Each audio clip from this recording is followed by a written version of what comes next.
ಅವೆಲ್ಲ ಕಾಡಿನ ಜೊತೆಗೆ ಬೆಳೆದಂಥವ್ರು. ಮಧ್ಯಾಹ್ನ ಒಂದೊತ್ತು ಮಾತ್ರ ಊಟ ಮಾಡಬೇಕು, ಅದು ಸ್ವಯಂ ಪಾಕ, ನೀವೇ ಇದ್ಲಲ್ಲಿ ಅಡುಗೆ ಮಾಡ್ಕೋಬೇಕು, ಚಾಪೆ ಮೇಲೆ ಮಲ್ಕೋಬೇಕು. ಇದೆಲ್ಲ ಮಾಡ್ತೀಯಾರ ಹೇಳ್ಕೊಡ್ತೀನಿ ಅಂದರು. ಅಷ್ಟಮಿ ದಿವಸನೇ ಎಲ್ಲ ನಮ್ಮ ಸ್ಪೇಸ್ ಶಟಲ್ಸ್ ಎಲ್ಲ ಲ್ಯಾಂಡ್ ಆಗ್ತದೆ. ಇಲ್ಲ ಇದು ನಿಮ್ದಲ್ಲ, ಇದು ನಿಮ್ಮ ಲೈನ್ ಆಫ್ ಥಾಟ್ ಅಲ್ಲ, ಬರಿಬೇಡಿ ಇದನ್ನ ಅಂತ ಅವಳು ಅಂದರೆ ಅದು ಸರಿಯಾಗಿರುತ್ತೆ. ನಾ ಬರಿಯಲ್ಲ ಅದು.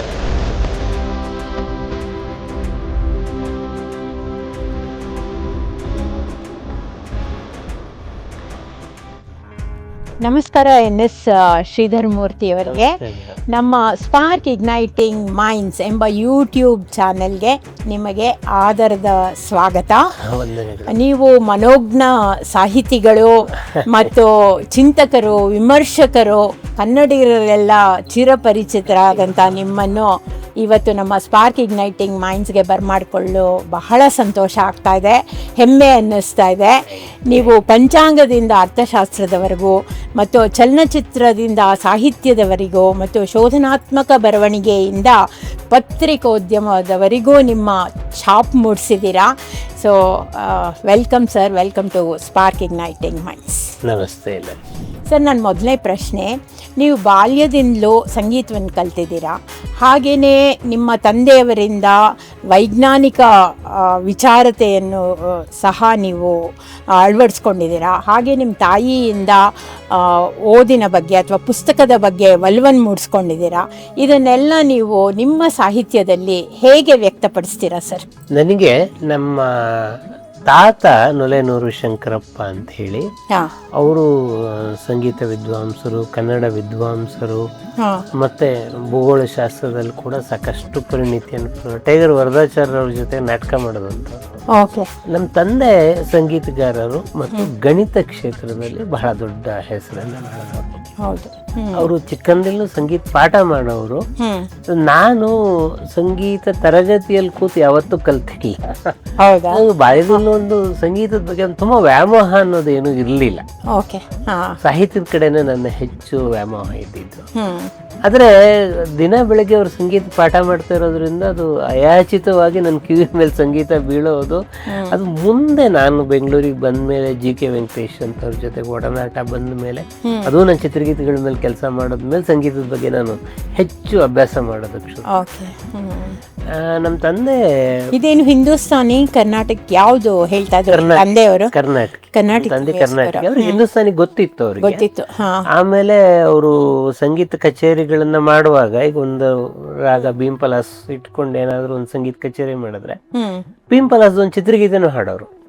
ಅದು ಒಂಥರ ಒಂದು ಕ್ರಾಂತಿ ಅದು. ಯಾಕಂದ್ರೆ ಸಂಗೀತಗಾರರು ಚಿತ್ರಗೀತೆ ಹಾಡಬಾರ್ದು ಅಂತ ಒಂದು ನಂಬಿಕೆ. ಅಲ್ಲೆಲ್ಲ ಅದ್ರ ಬಗ್ಗೆ ಸಾಕಷ್ಟು ಶಾಸ್ತ್ರೀಯ ಸಂಗೀತಗಾರರು ಅಪೋಸ್ ಮಾಡೋರು. ಮತ್ತು ಅಪಾರ ಜ್ಞಾಪಕ ಶಕ್ತಿ. ಕನಿಷ್ಠ 3000 ಚಿತ್ರಗೀತೆಗಳನ್ನ ಅವ್ರು ನೆನಪಿಂದ ಹಾಡೋರು, ಸ್ಕ್ರಿಪ್ಟ್ ನೋಡ್ಕೊಳ್ಳದೆ ಹಾಡೋರು. ಆಮೇಲೆ ಅವರು ಬಹಳ ರಂಗಭೂಮಿಯಲ್ಲಿ ಕೂಡ ಬಹಳ ಒಳ್ಳೆಯ ಹೆಸರನ್ನು ಮಾಡಿದವರು, ಒಳ್ಳೆ ನಟರು ಕೂಡ ಅವರು. ತ್ಯಾಗರಾಜರ ಮೇಲೆ ಅವರೇ ಒಂದು ನಾಟಕ ಬರೆದಿದ್ರು. ಅದರಲ್ಲಿ ಒಂದು 20-30 ತ್ಯಾಗರಾಜರ ಕೀರ್ತನೆಗಳನ್ನ ನಾಟಕದಲ್ಲಿ ಅವರೇ ಅಳವಡಿಸಿ ಅದನ್ನ ಅವರು ಅಭಿನಯಿಸೋರು. ಅದೊಂದು ಬಹಳ ದೊಡ್ಡ ಹೆಸರು ತಂದು ಕೊಟ್ಟ ನಾಟಕ ಅದವರಿಗೆ. ದೇವದಾಸಿ ನಾಟಕದಲ್ಲಿ ವಸಂತ ಅಂತ ಒಂದು ಕ್ಯಾರೆಕ್ಟರ್ ಇದೆ ಅದರಲ್ಲಿ ಅವರು ಆ ಪಾತ್ರಕ್ಕೆ ಅವ್ರು ಬಹಳ ಪ್ರಸಿದ್ಧರು. ಅದರಲ್ಲಿ ಅವ್ರ ಚಿತ್ರಗೀತೆಗಳನ್ನೆಲ್ಲ ಹಾಡೋರು. ಈ ತರದಲ್ಲಿ ಅವ್ರಿಗೆ ಸಂಗೀತದಲ್ಲಿ ಅವರು ಸಾಕಷ್ಟು, ಮತ್ತು ವಾಗ್ಗೇಯಕಾರರು. ಅವರು ರಚನೆ ಮಾಡಿದ ಕೀರ್ತನೆಗಳನ್ನು ಇವತ್ತು ಮಲ್ನಾಡಿನ ಅನೇಕ ಮನೆಗಳಲ್ಲಿ ಇವತ್ತು ಹಾಡ್ತಾರೆ. ನಾನು ಯಾವುದೋ ಒಂದು ಕಾಂಪಿಟೇಷನ್ಗೆ ಜಡ್ಜ್ ಆಗಿ ಹೋದಾಗ ಒಬ್ಳು ಹುಡುಗಿ ನಮ್ಮಪ್ಪ ಬರೆದು ಕೀರ್ತನೆ ಹಾಡ್ತಾ ಇದ್ದಾರೆ. ನನಗೆ ಇಲ್ಲ ಕೇಳಿದೆ, ಯಾರಮ್ಮ ನಿಮ್ಗೆ ಹೇಳ್ಕೊಟ್ರು ಅಂತ. ಇಲ್ಲ, ನಮ್ಮ ಅಮ್ಮ ಹೇಳ್ಕೊಟ್ಟಿದ್ರು ಇದನ್ನ ಅಂತ. ಅವ್ರ ಅಮ್ಮ ನಮ್ಮ ತಂದೆ ಸ್ಟೂಡೆಂಟ್ ಆಗಿದ್ರು. ಹಿಂಗೆ ಅದು ಒಂಥರ ಪರಂಪರೆಯಾಗಿ ಮಲೆನಾಡಿನಲ್ಲೆಲ್ಲ ಹರಡ್ಕೊಂಡಿದೆ. ಹೌದು ಹೌದು. ಹೇ ಜಗದಂಬೇನ ಕರುಣಿಸಿ ಬಾರಮ್ಮ ಅಂತ ಒಂದು ಕೀರ್ತನೆ, ಅದು ಒಂಥರ ಮಲೆನಾಡಿನ ಮನೆಗಳಲ್ಲೂ ಕೂಡ ಪ್ರಸಿದ್ಧ. ತಂದೆ ಗಣಿತದಲ್ಲಿ ಸಾಕಷ್ಟು ಲೇಖನಗಳನ್ನ ಬರೀತಾ ಇದ್ರು. ಬಾಲವಿಜ್ಞಾನ ಅಂತ ಒಂದು ಪತ್ರಿಕೆ. ಅವಾಗ ವಿಜ್ಞಾನಕ್ಕೆ ಪತ್ರಿಕೆಗಳು ಕನ್ನಡದಲ್ಲಿ ಬಹಳ ಕಮ್ಮಿ ಆ ಕಾಲದಲ್ಲಿ, ಅಷ್ಟೊಂದು ಇರಲಿಲ್ಲ. ಮೂರಕ್ಕೆ ಅವರು GR ಲಕ್ಷ್ಮಣರಾವ್ ಅಂತ ಹೇಳಿ ಬಹಳ ದೊಡ್ಡ ಕೆಮಿಸ್ಟ್ರಿ ಪ್ರೊಫೆಸರ್ ಮೈಸೂರು ವಿಶ್ವವಿದ್ಯಾಲಯದಲ್ಲಿ, ಅವರು ಬಹಳ ಸ್ನೇಹಿತರು. ಕರ್ನಾಟಕ ರಾಜ್ಯ ವಿಜ್ಞಾನ ಪರಿಷತ್ತನ್ನ ಕಟ್ಟಬೇಕು ಅಂತ ಹೇಳಿ ಅವರು ತುಂಬಾ ಪ್ರಯತ್ನ ಪಟ್ರು. ಚಿಕ್ಕಮಗಳೂರು ಜಿಲ್ಲೆಯಲ್ಲೆಲ್ಲ ಅನೇಕ ಕಡೆ ವಿಜ್ಞಾನ ಕೇಂದ್ರ, ನಾವಿದ್ದ ಹರಿಹರಪುರದಲ್ಲಿ ಕೂಡ ವಿಜ್ಞಾನ ಕೇಂದ್ರನ ಮಾಡಿದ್ರು. ನನಗೆ ಇದರಿಂದ ಅದು ಲಾಭ ಏನು ಅಂದ್ರೆ, ನಮ್ ತಂದೆ ದೊಡ್ಡ ಸ್ನೇಹ ಬಳಗ ಇತ್ತಲ್ಲ, ಹಾಮನಾಯಕರು ಇದ್ರು, ಅಥವಾ BGL ಸ್ವಾಮಿ ಅವರಿದ್ರು, DR ಬಳುರ್ಗಿ ಇದ್ರು, MA ಸೇತುರಾವ್ ಇದ್ರು. ಇವರೆಲ್ಲರ ಬರವಣಿಗೆಗಳು ನಾವು ಬಾಲ್ಯದಲ್ಲೇ ನೋಡ್ತಾ ಇದ್ವಿ. ಅವರೆಲ್ಲ ಪತ್ರ ಬರೆಯೋರು.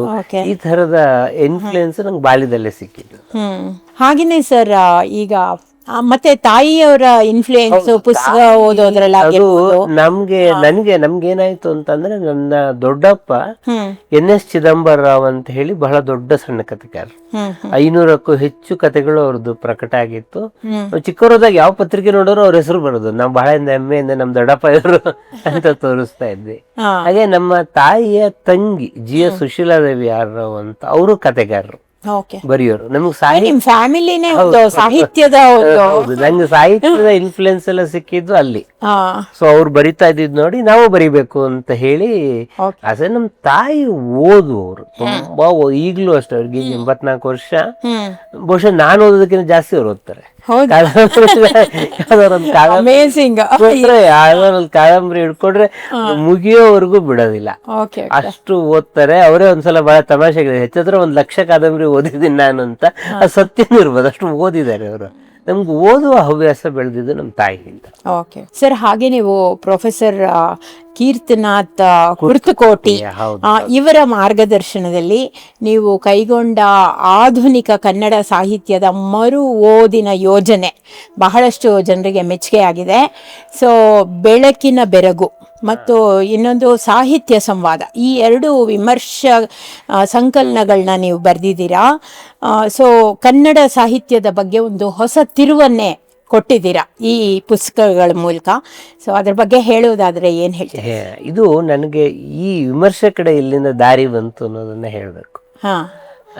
ನಮ್ ದೊಡ್ಡಪ್ಪ ಭಾರತ ಸಿಂಧು ರಶ್ಮಿ, ವಿಕರು ಗೋಕಾಕರ ಭಾರತ ಸಿಂಧು ರಶ್ಮಿ ಪುಸ್ತಕನ, ಅದು ಮಹಾಕಾವ್ಯ, ಅವ್ರಿಗೆ ಜ್ಞಾನಪೀಠ ಬಂದಿದ್ದು ಆ ಕೃತಿ. ಭಾರತ ಸಿಂಧು ರಶ್ಮಿನ ನಾನು ಫಸ್ಟ್ PUC ಮುಗಿಸಿ ಸೆಕೆಂಡ್ PUCಗೆ ಬರುವ ಕಾಲಘಟ್ಟ ಆವಾಗ ಕೊಟ್ಟಿದ್ರು ನನಗೆ. ಅಲ್ಲಿ ನಮ್ಮ ಮನೆ ಹತ್ರ ಮಲೆನಾಡಿನ ಮನೆಗಳು ಗೊತ್ತಿರುತ್ತೆ ನಿಮ್ಗೆ. ಒಂದು ಮನೆ 1 ಕಿಲೋಮೀಟರ್, ಒಂದು ಮನೆ 1 ಕಿಲೋಮೀಟರ್ ದೂರ ಯಾವ ಮನೆಯೂ ಇಲ್ಲ, ಕಾಡು ಅಲ್ಲ. ಆಮೇಲೆ ಆ ತರದ ನಾವು ಕಾಡಿನ ನಡುವೆ ಬೆಳೆದವರು. ನಮ್ಮ ಮನೆಯಿಂದ 1 ಅರ್ಧ ಕಿಲೋಮೀಟರ್ ಹೋದ್ರೆ ಅಲ್ಲೊಂದು ಸೋಮೇಶ್ವರ ದೇವಸ್ಥಾನ ಅಂತ ಇತ್ತು. ಆ ಸೋಮೇಶ್ವರ ದೇವಸ್ಥಾನದಲ್ಲಿ ಬೆಳಗ್ಗೆ 10 ಗಂಟೆಗೆ ಅರ್ಚಕರು ಪೂಜೆ ಮಾಡ್ಕೊಂಡು ಹೋದ್ರೆ ಮಾರನೇ ದಿವಸದವರೆಗೂ ಅಲ್ಲಿ ಯಾರು ಬರಲ್ಲ. ಅಲ್ಲಿ ಆ ದೇವಸ್ಥಾನ ನನಗೆ ಅನೇಕ ಕೃತಿಗಳನ್ನು ಓದುವುದಕ್ಕೆ ಜಾಗ, ಯಾಕಂದ್ರೆ ಅಂತ ಶಾಂತಿ ನಡುವೆ ಇದ್ದಂತ ಇದು. ರಶ್ಮಿಯನ್ನ ಅಲ್ಲಿ ಕೂತು ಓದ್ದೆ. ಅಲ್ಲಿ ಕೂತು ಓದದ ಮೇಲೆ ನಂಗೆ ಅದ್ರ ಬಗ್ಗೆ ಏನಾದ್ರು ಬರಿಬೇಕು ಅನ್ನಿಸ್ತಾಗ, ನಮ್ಮಪ್ಪ ಬರೆಯೋರು, ಅವ್ರು ಹೆಂಗ್ ಪೋಸ್ಟ್ ಮಾಡೋದ್ರಲ್ಲಿ ನೋಡಿದ್ವಿ ನಾವು. ನಂಗೆ ಬರಿ ಅಂತ ಯಾರು ಹೇಳಲಿಲ್ಲ. ನಾನು ಭಾರತ ಸಿಂಧು ರಶ್ಮಿ ಬಗ್ಗೆ ಒಂದು ಲೇಖನ ಬರ್ದೆ. ಆಗ ನಮ್ಮ ಮನೆಗೆ ಸಂಯುಕ್ತ ಕರ್ನಾಟಕ ಪತ್ರಿಕೆ ಬರ್ತಾ ಇತ್ತು. ಸಂಯುಕ್ತ ಕರ್ನಾಟಕ ಪತ್ರಿಕೆಗೆ ನಾನು ಸುಮ್ಮನೆ ಬರೋದು ಪೋಸ್ಟ್ ಮಾಡಿದೆ, ಒಂದು ಲೇಖನ ಬರೋದು ಪೋಸ್ಟ್ ಮಾಡಿದೆ. ಮುಂದಿನ ಮನೋರ ಪ್ರಕಟ ಆಗ್ಬಿಡ್ತದ. ಸೆಕೆಂಡ್ PUCಗೆ ಬಂದಿದ್ದೆ ಅವಾಗ. ನಿಮ್ ಬರವಣಿಗೆ ಪ್ರಕಟ ದೊಡ್ಡ ಇನ್ಫ್ಲೂಯೆನ್ಸ್ ಏನು ಅಂತಂದ್ರೆ, ನಾನು ಹರಿಹರಪುರದಲ್ಲಿ ಸೆಕೆಂಡ್ PUC ಮುಗಿಸ್ದೆ. ಶೃಂಗೇರಿ ಕಾಲೇಜಲ್ಲಿ ಡಿಗ್ರಿ ಫಸ್ಟ್ ಇಯರ್ ಡಿಗ್ರಿ ಓದ್ತಾ ಇದ್ದಾಗ, ಸೊ ಒಂದಿನ ಅಲ್ಲಿ ಸ್ಟೂಡೆಂಟ್ಸ್ ಬಂದಿರೋ ಲೆಟರ್ಗಳಿಗೆಲ್ಲ ಒಂದು ಪೋಸ್ಟ್ ಬಾಕ್ಸ್ ಇರೋ ಅಲ್ಲಿ ಇರೋ. ಆಮೇಲೆ ಒಂದಿಬ್ರು ಹುಡುಗರು ಹೇಳಿದ್, ನಿಮ್ಗೊಂದು ಲೆಟರ್ ಬಂದಿದೆ, ಗೋಕಾಕರು ಬರ್ದಿದ್ದಾರೆ ಅಂತ ಹೇಳಿ. ನಾನು ಹೋಗಿ ನೋಡಿದ್ರೆ ವಿಕರು ಗೋಕಾಕರು ಕಾಗದ ಬರ್ದಿದ್ದಾರೆ. ಅವರು ನನಗದು ಅಷ್ಟೊತ್ತಿಗೆ ವಿಮರ್ಶೆಗಳನ್ನ ನೋಡಿ, ಅವ್ರು ಅಷ್ಟೊತ್ತಿಗಾಗ್ಲೇ ಜ್ಞಾನಪೀಠ ತಗೊಂಡು ಭಾರತ ಸಿಂಧು ರಶ್ಮಿ 100 ಜನ ಬರ್ದಿದ್ರು. ಅವರು ಸಂಯುಕ್ತ ಕರ್ನಾಟಕಕ್ಕೆ ಫೋನ್ ಮಾಡಿ ಅಲ್ಲಿ ನನ್ನ ಸೆಕೆಂಡ್ PUC ಅಡ್ರೆಸ್ ಇದ್ದಿದ್ದು ಅದಲ್ಲದೆ, ಇವನು ಎಲ್ಲಿ ಫಸ್ಟ್ ಇಯರ್ BA ಓದ್ತಾ ಇದ್ದಾನೆ ಅನ್ನೋದನ್ನ ಕಣ್ಣು ಹಿಡ್ಕೊಂಡು ಅಲ್ಲಿ ಕಾಗದ ಬರೆದಿದ್ದಾರೆ. ಕಾಲೇಜ್ಗೆ ಕಾಗದ ಬರ್ದಿದ್ದಾರೆ. ಅದು ಬಹಳ ದೊಡ್ಡದಾರಲ್ಲ, 3 ಲೈನ್ ಇದ್ದಿದ್ದು ಕಾಗದ. ಅದರಲ್ಲಿ ಹೊಸ ಪೀಳಿಗೆಯ ನೀವು ನನ್ನ ಬರವಣಿಗೆಯ ಬಗ್ಗೆ ಆಸಕ್ತಿ ವಹಿಸಿದ್ದನ್ನು ಕಂಡು ಬಹಳ ಸಂತೋಷವಾಯಿತು, ಇಷ್ಟ ಇದ್ದಿದ್ದು. ಬಟ್ ನಂಗೆ ಗೋಕಾಕ್ರ ಕಾಗದ ಬರ್ದಿದ್ದಾರೆ ಅಂತ ಹೇಳಿ ಅದೊಂದು ಹೆಮ್ಮೆ ವಿಷಯ ಅಲ್ವಾ, ಅಷ್ಟು ದೊಡ್ಡ ಸಾಹಿತಿಗಳು. ಅಂತ ಹೇಳಿ ಸೊ ಇಲ್ಲಿಂದ ನಮ್ಮ ವಿಮರ್ಶೆ ಅಂತ ಶುರುವಾಯಿತು. ನಾನು ಶೃಂಗೇರಿ ಕಾಲೇಜಲ್ಲಿ ಓದುವಾಗ ಪ್ರೊಫೆಸರ್ ಹೈವದನ್ ಉಪಾಧ್ಯಾಯ ಅಂತ ನಮ್ಗೆ ಇಂಗ್ಲಿಷ್ ಪ್ರೊಫೆಸರ್ ಅವರು ಅವ್ರ ಫಸ್ಟ್ ಅಪಾಯಿಂಟ್ಮೆಂಟ್, ನಮ್ದೇ ಫಸ್ಟ್ ಬ್ಯಾಚ್. ಅವರು ಮೈಸೂರು ವಿಶ್ವವಿದ್ಯಾಲಯದಲ್ಲಿ ಇಂಗ್ಲಿಷ್ MA ಮಾಡ್ಕೊಂಡು ಬಂದಿದ್ರು. ಯು ಆರ್ ಅನಂತ ಮೂರ್ತಿ ಅವರ ಸ್ಟೂಡೆಂಟ್ ಅವರು, Polanki U R Anantha Murthy. So Anantha Murthy ಅವರಿಂದ ಕಲ್ತಿದ್ದನ್ನ ನಮ್ಗೆ ಅವರು ದಾಟ್ಸಿದ್ರು. ಅನಂತ ಮೂರ್ತಿ ನಂಗೆ ಮುಂದೆ ಪರಿಚಯ ಆದ್ರು, ಬಟ್ ನಮಗೆ ಹೈವದನ್ ಉಪಾಧ್ಯಾಯರ ಮೂಲಕ ಫಸ್ಟ್ ಇದು ಸಿಕ್ತು. ಅವರು ಪ್ರತಿ ಬುಧವಾರ ಇಂಗ್ಲಿಷ್ ಲೆಕ್ಚರರ್ ಆದ್ರೂ ಕನ್ನಡದ, ಹೌದು, ಮತ್ತೆ ಇಂಗ್ಲಿಷು ಕನ್ನಡ ನಮ್ಗೆ ಎಡ್ಗರ್ ಅಲೆನ್ ಪೋ ಎಲ್ಲ ನಾವೆಲ್ಲ ಇಲ್ಲಿರ ಎಲ್ಲ ಓದ್ತಾ ಇದ್ವಿ. ಟೆಕ್ಸ್ಟ್ ಬುಕ್ ಬಿಟ್ರೆ ಬೇರೆ ಓದ್ತಾ ಇರ್ಲಿಲ್ಲ. ಇಂಗ್ಲಿಷ್ ಲಿಟ್ರೇಚರ್ನೆಲ್ಲ ಪರಿಚಯ ಮಾಡ್ಕೊಟ್ಟಿದ್ರು ಹೈವದನ್ ಉಪಾಧ್ಯಾಯ. ಸೊ ಪ್ರತಿ ಬುಧವಾರ ನಮ್ಮಲ್ಲಿ ಸಾಯಂಕಾಲ 5 ಗಂಟೆಯಿಂದ 6 ಗಂಟೆವರೆಗೆ ಒಂದು ಅಧ್ಯಯನ ಕೂಟ ಅಂತ ಸ್ಟಡಿ ಕ್ಲಬ್. ಸೊ ಅಲ್ಲಿ ಪ್ರತಿಯೊಬ್ಬರು ಯಾವ್ದಾದ್ರು ಒಂದು ಕಾದಂಬರಿಯನ್ನ ಇಟ್ಕೊಳ್ಳೋದು, ಕಾದಂಬರಿ ಬಗ್ಗೆ ಮಾತನಾಡೋದು. ಹೀಗೆ ನಮ್ಮ ಮೊದಲ ಬರವಣಿಗೆಗಳು ಅಧ್ಯಯನ ಕೂಟದಿಂದ ಶುರುವಾಯಿತು. ನಾನು ಮಂಗಳೂರು ವಿಶ್ವವಿದ್ಯಾನಿಲಯಕ್ಕೆ ಬಂದ ಮೇಲೆ ಅಲ್ಲಿ ಪುರುಷೋತ್ತಮ ಬಿಳಿಮಲೆ ಇದ್ರು, ಮಲವಿಂದ್ ಮಾಲ್ಗೀತ್ ಇದ್ರು, ವಿವೇಕ್ ರೈ ಇದ್ರು, ಹೀಗೆ ದೊಡ್ಡ ದೊಡ್ಡ ವಿದ್ವಾಂಸರು ಇದ್ರು. ಬರವಣಿಗೆ ಎಲ್ಲ ಬಂತು. ಸೊ ನನಗೆ ಕುರ್ತಕೋಟಿಯವರ ಪರಿಚಯ ಆಗಿದ್ರ ಬಗ್ಗೆ ಹೇಳ್ತೀನಿ. ಇವರು ಆಧ್ಯಾತ್ಮ, ಇವರ ಕುರ್ತಕೋಟಿ ಮಹಾರಾಜ್ ಅಂತ ಹೇಳಿ ಇವರ ರಿಲೇಷನ್ ಆಧ್ಯಾತ್ಮ ಕ್ಷೇತ್ರದಲ್ಲಿದ್ದವರು. ಇವರು ವಿಮರ್ಶಕರು. ಗುಜರಾತ್ ಆನಂದ್ ಯೂನಿವರ್ಸಿಟಿಯಲ್ಲಿ ಇಂಗ್ಲಿಷ್ ಪ್ರೊಫೆಸರ್ ಆದವರು. ನಿವೃತ್ತರಾದ್ಮೇಲೆ ಧಾರವಾಡದಲ್ಲಿ ನೆಲೆಸಿದ್ರು ಅವರು. ನಾನು ಆಮೇಲೆ ಹೀಗೆ ವಿಮರ್ಶೆ ಬರಿತಾ ಇದ್ದೆ. ಆಮೇಲೆ ನಾವು ಬರೆಯೋಕ್ ಶುರು ಮಾಡಿದಾಗೆಲ್ಲ ನಮ್ಗೆ ಒಂದು ಯೌವನದ ಉತ್ಸಾಹ ಇರುತ್ತಲ್ಲ, ಯೌವನದ ಉತ್ಸಾಹದಲ್ಲಿ ಎಲ್ಲ ಕೃತಿಯನ್ನ ನಿರ್ದಯವಾಗಿ ಕತ್ತರಿಸಿ ಮಾಡಿ ನನ್ನ ಅಭಿಮುಖ ಅನ್ನೋದು ನನ್ನ ಮೊದಲ ಸಂಕಲನ. ಅದು ಪ್ರಕಟ ಆದ್ಮೇಲೆ ಯವನಿಕಾದಲ್ಲಿ ಒಂದಿನ ಕಾರ್ಯಕ್ರಮ ಮುಗಿಸ್ಕೊಂಡು ಬರುವಾಗ ನನಗೆ ಕುರ್ತಕೋಟಿ ಪರಿಚಯ ಇಲ್ಲ. ನಾನು ಅಲ್ಲಿ ಪತ್ರಿಕೆಯಲ್ಲಿ ಓದಿ ಅಷ್ಟೇ ಗೊತ್ತು. ಅವರು ಬೆನ್ಮೇಲೆ ಕೈ ಹಾಕ್ಬಿಟ್ಟು ಶ್ರೀಧರ್ ಮೂರ್ತಿ ಅಲ್ವಾ ನೀನು ಅಂದ್ರು. ಹೌದು ಸರ್ ಅಂತಂದೆ. ಧಾರವಾಡಕ್ಕೆ ಬರ್ಬೇಕಲ್ಲ ನೀನು, ಮಾತಾಡೋದಿದೆ ನಿನ್ನ ಹತ್ರ ಅಂತ ಅಂದ್ರು. ಆಮೇಲೆ ನನಗೆ ಏನ್ ಹೇಳ್ಬೇಕು ಗೊತ್ತಾಗಿಲ್ಲ, ಯಾಕಂದ್ರೆ ಅದು ಕ್ವೈಟ್ ಸರ್ಪ್ರೈಸ್. ಅದು ಯಾರಾದ್ರೂ ಬಗ್ಗೆ ಕೇಳಿದ್ರೆ ನಾನೇ ಒಂದು ವ್ಯವಸ್ಥೆ ಮಾಡ್ತೀನಿ ನಿಮ್ಗೆ ಧಾರವಾಡ ಕರ್ಸೋದಕ್ಕೆ ಅಂತ ಹೇಳಿ ಅವರ ಕೆನ್ ಸಾಹಿತ್ಯ ಅಕಾಡೆಮಿ ಒಂದು ಕಾರ್ಯಕ್ರಮದಲ್ಲಿ ನನ್ನ ಹೆಸರು ಹಾಕ್ಬಿಟ್ಟು ಧಾರವಾಡದಲ್ಲಿ ಬಂದ್ರು. ಧಾರವಾಡದಲ್ಲಿ ಅವ್ರನ್ನ ಭೇಟಿ ಮಾಡಿದಾಗ ಅವರು ಒಂದೇ ಮಾತೇ ಅಂದ್ರು, ನೀನ್ ಟೈಮ್ ವೇಸ್ಟ್ ಮಾಡ್ಕೊಂತಿದ್ವಿ, ಯಾರ್ಯಾರನ್ನೋ ಬೈಕೊಂಡು ಗೀಕೊಂಡು. For your talent it is not. ನಿಂಗೆ ಒಳ್ಳೆ ಭಾಷೆ ಇದೆ, ಗ್ರಹಿಕೆ ಇದೆ, ನೀನ್ ಮಾಡ್ಬೇಕಾಗಿರೋ ಕೆಲಸ ಒಂದು ಬಹಳ ದೊಡ್ಡ ಕೆಲಸ ಇದೆ. ಈಗ ಕನ್ನಡದಲ್ಲಿ ನಿಮ್ಗೆ ಗಳಗನಾಥರಿಂದ ಹಿಡಿದು ಮಾಸ್ತಿ, ಬೇರೆ ಕುವೆಂಪು, ಕಾರಂತರ ಬಗ್ಗೆ ಒಂದು ವಿಮರ್ಶೆ ಬಂದಿದೆ ಇದುವರೆಗೆ. ಆ ವಿಮರ್ಶೆಯನ್ನ ಓದಿ ಅದರ ಮುಖ್ಯಾಂಶಗಳನ್ನ ಗ್ರಹಿಸಿ ಮುಂದೆ ಏನು ಅವರನ್ನು ಗ್ರಹಿಸ್ಕೋಬಹುದು. ಮರು ಓದು ಅಂತ ಕರಿಬಹುದು. ರೀವಿಸಿಟಿಂಗ್ ಅಂತ ಇಂಗ್ಲಿಷ್ ಅಲ್ಲಿ ಅದೊಂದು ಪ್ರೋವರ್ಬ್. ಸೊ ಈ ರೀವಿಸಿಟಿಂಗ್ ಕೆಲಸನ ಮಾಡಬೇಕು. 100 ಜನರ ಬಗ್ಗೆ ಮಾಡಿದ್ರೆ ನಿನ್ನ ನೆಕ್ಸ್ಟ್ ಜನರೇಷನ್ ನಿಂಗೆ ಚಿರಋಣಿಯಾಗಿರ್ತಾರೆ ಅಂತ ಹೇಳಿ ಈ ಬೆಳಗಿನ ಯೋಜನೆಯನ್ನ ಅವರು ನನ್ನ ತಲೆ ಮೇಲೆ ಹೇಳಿದ್ರು. ಅವ್ರಿಗೆ ನಾನು ಮಾತು ಕೊಟ್ಟ ಹಾಗೆ 100 ಮುಗಿಸಿಲ್ಲ, ನಾನು 77 ಜನದ ಬಗ್ಗೆ ಮಾಡಿದ್ದೀನಿ ಇದುವರೆಗೂ. 77 ಜನದ ಬಗ್ಗೆ ರೀವಿಸಿಟ್ 77 ಜನ ಬರಹಗಾರರ ಬಗ್ಗೆ ಸಾಹಿತ್ಯ ಸಂವಾದದಲ್ಲಿ 77 ಇದೆ. ಸೊ ಬಹುಶಃ ನಮ್ಮ ಆಯಸ್ ಮುಗಿಯೋದ್ರೊಳಗೆ ಇನ್ನು 23 ಜನ ಅವ್ರು ಹೇಳ್ದ ಹಾಗೆ. ಬಟ್ ಏನು ಅಂದ್ರೆ ಅವ್ರು ಇಲ್ಲ ಇವತ್ತು ನೋಡೋದಕ್ಕೆ ಅವ್ರಿಗಿಲ್ಲ ನಮ್ ಜೊತೆ. ಬಟ್ ಅವ್ರಿರೋವರೆಗೆ ಎಷ್ಟು ಇಲ್ಲ, ನೋಡಿದ್ರು. ನನ್ನ ಬೆಳಕಿನ ಬೆರಗು ಸಂಕಲನ ಅವ್ರಿಗೆ ಅರ್ಪಿಸಿದೀನಿ ನಾನು. He is very happy. ಹಾಗೇನೆ ಸರ್, ಹಾಮನಾಯಕರು ಸಹ ನಿಮ್ ಬಗ್ಗೆ ಬಹಳ ಮೆಚ್ಚುಗೆ ಸೂಚಿಸಿದ್ದಾರೆ. ಒಬ್ಬ ವಿಮರ್ಶಕನಾಗುವುದು ಅಷ್ಟೇನು ಸುಲಭವಲ್ಲದ ಮಾತು. ನೀವು ವಿಮರ್ಶೆ ಮಾಡುವಾಗ ಈ ಲೇಖಕರ ಮನಸ್ಸಿನ ಒಳಗೆ ಹೊಕ್ಕು ಬರಿತೀರಾ ಅಂತ ಅನ್ಸುತ್ತೆ. ಅದ್ರ ಬಗ್ಗೆ ನೀವು ಹೇಳೋದಾದ್ರೆ ಏನು? ಅಂದ್ರೆ ಇಷ್ಟು 77 ಜನರ ಬಗ್ಗೆ ನೀವು ಹೋಗಿದ್ದೀರಾ ಅಂದ್ರೆ ಒಬ್ಬೊಬ್ಬ ಲೇಖಕರ ಮನಸ್ಸಿನೊಳಗೆ ಸಾಧ್ಯತೆಗಳಿರುತ್ತೆ. ಒಂದು ಕೃತಿ ಅದು ಕ್ಲಾಸಿಕಲ್ ಆಗಿರುತ್ತೆ, ಅದು ಸರ್ವಕಾಲೀನ ಗುಣ ಇರುತ್ತೆ ಅದಕ್ಕೆ. ಹಾಗೆ ಕೆಲವು ಸಮಕಾಲೀನ ಗುಣಗಳು ಇರುತ್ತೆ ಅದು. ಓಕೆ. ಸೊ ಅದು ಆ ಕಾಲಘಟ್ಟಕ್ಕೆ ಸರಿಯಾಗಿ ಒಂದ್ ಥರದಲ್ಲಿ ಗ್ರಹಿಸ್ಕೊಂಡಿರುತ್ತೆ. ಹಾ. ಸರ್ವಕಾಲೀನ ನೆಲೆಯಲ್ಲಿ ನೋಡುವಾಗ ಅದಕ್ಕೆ ಬೇರೆ ಅರ್ಥ ಕೊಡ್ತಾ ಇರುತ್ತೆ. ಹೀಗಾಗಿ ಮೊದಲು ಬಹಳ ನ್ಯೂಟ್ರಲ್ ಸ್ಟ್ಯಾಂಡ್ ಅಲ್ಲಿ ನಿಂತ್ಕೊಂಡು ಒಬ್ಬ ಬರಹಗಾರ ಏನ್ ಹೇಳೋದಕ್ಕೆ ಪ್ರಯತ್ನ ಪಟ್ಟಿದ್ದಾನೆ. ಬರಹಗಾರ ಎರಡು ತರ ವಿಸ್ತಾರ ಮಾಡ್ತಿರ್ತಾನೆ. ಒಂದು ಭಾಷೆಯನ್ನು ವಿಸ್ತಾರ ಮಾಡ್ತಾ ಇರ್ತಾನೆ, ಇನ್ನೊಂದು ನಮ್ಮ ಅನುಭವವನ್ನು ವಿಸ್ತಾರ ಮಾಡ್ತಾ ಇರ್ತಾನೆ. ಸೊ ಈ ವಿಸ್ತಾರ ಎಲ್ಲಿ ಆಗಿದೆ ಎನ್ನುವುದು ಗ್ರಹಿಸುವುದು ವಿಮರ್ಶಕನ ಜವಾಬ್ದಾರಿ. ಸೊ ಇದನ್ನ ನಾನು ಮಾಡ್ಕೊಂಡೆ. ಹಾಮನೇಕರು ಪ್ರಸ್ತಾಪ ನೀವು ಮಾಡಿದ್ದಕ್ಕೆ ನಮ್ಮ ತಂದೆಯ ಸ್ನೇಹಿತರು, ಅವರು ಕರ್ನಾಟಕ ರಾಜ್ಯ ವಿಜ್ಞಾನ ಪರಿಷತ್ತನ್ನ ಕಟ್ಟದವರಲ್ಲಿ ಬಹಳ ಮುಖ್ಯವಾದ. ಇವಾಗ ನಡೀತಾ ಇದೆಯಾ ಸರ್ ಕರ್ನಾಟಕ ರಾಜ್ಯ ವಿಜ್ಞಾನ? In a very bad shape. ಹೌದಾ? ಅದು ನಿಲ್ಲುತ್ತೆ ಆಗತ್ತೆ ಆ ಥರದ್ದು ಏನೋ ಒಂದು ನಡೀತಾ ಇದೆ. ಅದು ಏನೋ ಒಂದು ನಮ್ಮ ತಂದೆ ಏನ್ ಕನಸು ಕಂಡಿದ್ರು ಆ ಮಟ್ಟಕ್ಕೆ ಅದು ಬೆಳಿಲಿಲ್ಲ. ಅದು ಅವ್ರದನ್ನ ಬೆಳೆಸೋದಕ್ಕೆ ಸಾಕಷ್ಟು ಪ್ರಯತ್ನ ಪಟ್ರು ಇವರೆಲ್ಲ. ಅಂದ್ರೆ ಅವರೇ ಇನ್ಸ್ಟ್ರೂಮೆಂಟಲ್, ನಿಮ್ ತಂದೆ ಅವರೇ ಇನ್ಸ್ಟ್ರೂಮೆಂಟಲ್ ಇದಕ್ಕೆ. ಸರ್, ನನ್ನ ಮುಂದಿನ ಪ್ರಶ್ನೆ ನಿಮಗೆ, ಈ ಸೃಜನಶೀಲ ಬರವಣಿಗೆಗೆ ನೀವು ಬಹಳಷ್ಟು ಹೆಸರು ಪಡೆದಿದ್ದೀರಾ. ನೀವು ಕಾದಂಬರಿ ಆಗಿರಬಹುದು, ಕತೆ, ಕವಿತೆ, ಪ್ರಬಂಧ, ಹೀಗೆ ವಿಮರ್ಶೆ, ಹೀಗೆ ಅನೇಕ ನಾನಾ ಪ್ರಕಾರಗಳಲ್ಲಿ ಸಾಹಿತ್ಯದಲ್ಲಿ ತೊಡಗಿದ್ದೀರಾ. ಸೊ ನಿಮಗೆ ಯಾವ ಸಾಹಿತ್ಯದ ಪ್ರಕಾರ ನಿಮ್ಮ ಹೃದಯಕ್ಕೆ ಹತ್ತಿರವಾದದ್ದು ಅಂತ ಹೇಳ್ತೀರಾ? ಮತ್ತೆ ಯಾಕೆ? ಅದು ಬಹುಶಃ ನನ್ನ ಪ್ಲಸ್ಸು ಅದೇ ಇರ್ಬೋದು, ಮೈನಸ್ಸು ಅದೇ ಇರ್ಬೋದು. ನಾನು ಒಂದು ಕ್ಷೇತ್ರದಲ್ಲಿ ನಿಲ್ಲಿಲ್ಲ. ಹೌದು. ನಾನು ಕಥೆನೂ ಬರೆದೆ, ಕವನನೂ ಬರೆದೆ, ಕಾದಂಬರಿನೂ ಬರೆದೆ, ಎಲ್ಲ ಸೃಜನಶೀಲ ಕ್ಷೇತ್ರಗಳಲ್ಲೂ ಕೆಲಸ ಮಾಡ್ಕೊಂಡು ಬಂದೆ. ಆಮೇಲೆ ಎಲ್ಲರ ಥರನೇ ನಾವು ಕವನದಿಂದಲೇ ಶುರು ಮಾಡಿದವರು. ಎಲ್ಲ ಕವನದಿಂದಲೇ ಶುರು. ಕವನ ಒಂದು ಏಜ್ ಅಲ್ಲಿ ಯಾವುದೇ ಸಾಹಿತ್ಯ ಮೊದಲು ಕವನನೇ ಬರೆಯೋದು ಅವನು. ಬಟ್ ನಾನು ಒಂದೇ ಕವನ ಸಂಕಲನ ಬಂದಿರೋದು ಇದುವರೆಗೂ. ಹೌದಾ? ಹೆಸರೇನು? ಮೊಬೈಲ್ ಧ್ವನಿಗಳು ಅಂತ ಹೇಳಿ. ಮೊಬೈಲ್ ಧ್ವನಿಗಳು ಹೆಸರೇ ತುಂಬಾ ಚೆನ್ನಾಗಿದೆ. ಆಮೇಲೆ ಕತೆ ಬರಿತಾ ಇದ್ದೆ.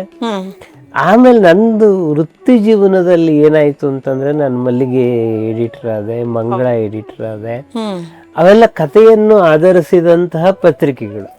ಮತ್ತು ಧಾರಾವಾಹಿಗಳು ಬರ್ತಾ ಇತ್ತು. ಮತ್ತು ನಾನು ಸಂಪಾದಕನಾದಾಗ that is a golden age of literature. ಸಣ್ಣ ಕಥೆಗಳು ತುಂಬಾ ದೊಡ್ಡ ಪ್ರಮಾಣದಲ್ಲಿ ಬರೋದು. ನಂಗೆ ಮಲ್ಲಿಗೆಗೆ ಒಂದ್ ತಿಂಗಳಲ್ಲಿ ನಾನು 7-8 ಕತೆ ಪ್ರಕಟ ಮಾಡ್ತಾ ಇದ್ವಿ. 250 ಕತೆ ಬರೋದು, 250ರಿಂದ 300 ಕತೆಗಳು ಬರೋದು. ನನ್ಗೆ ಒಂದು ವಿಷಯದಲ್ಲಿ ಅವಾಗಿಲ್ಲ ನಂಬಿಕೆ, ಏನು ಅಂತಂದ್ರೆ, ನಾನು ಯಾರಿಗೂ ಎಲ್ಲ ಕತೆಗಳನ್ನು ಓದ್ತೀನಿ. ಪ್ರಕಟ ಮಾಡೋದು ಬಿಡೋದು ಬೇರೆ, ಎಲ್ಲ ಕತೆಗಳನ್ನು ಓದ್ತಾ ಇದ್ದೆ. ಯಾವಾಗ ನಂದು ಈ ಕಥೆಯ ಓದು ಜಾಸ್ತಿ ಆಯ್ತು, ಸೊ ನಾನ್ ಬರೆಯೋದು ಕಮ್ಮಿ ಆಯ್ತು. ಯಾಕಂದ್ರೆ ಅಷ್ಟು ಕತೆಗಳನ್ನ ಓದ್ತಾ ಇದ್ನಲ್ಲ, ಹಾಗಾಗಿ ಕತೆ ಸ್ವಲ್ಪ ಕಮ್ಮಿ ಆಯ್ತು. ಕಾದಂಬರಿ ಅಫ್ಕೋರ್ಸ್ ಅದು ನನ್ನ ಮೊದಲಿಂದು ನನ್ನ ಕ್ಷೇತ್ರ ಕಾದಂಬರಿನೇ ಅಂತಲೇ ನಾನು ಈಗಲೇ ಅನ್ಕೊಳ್ತೀನಿ.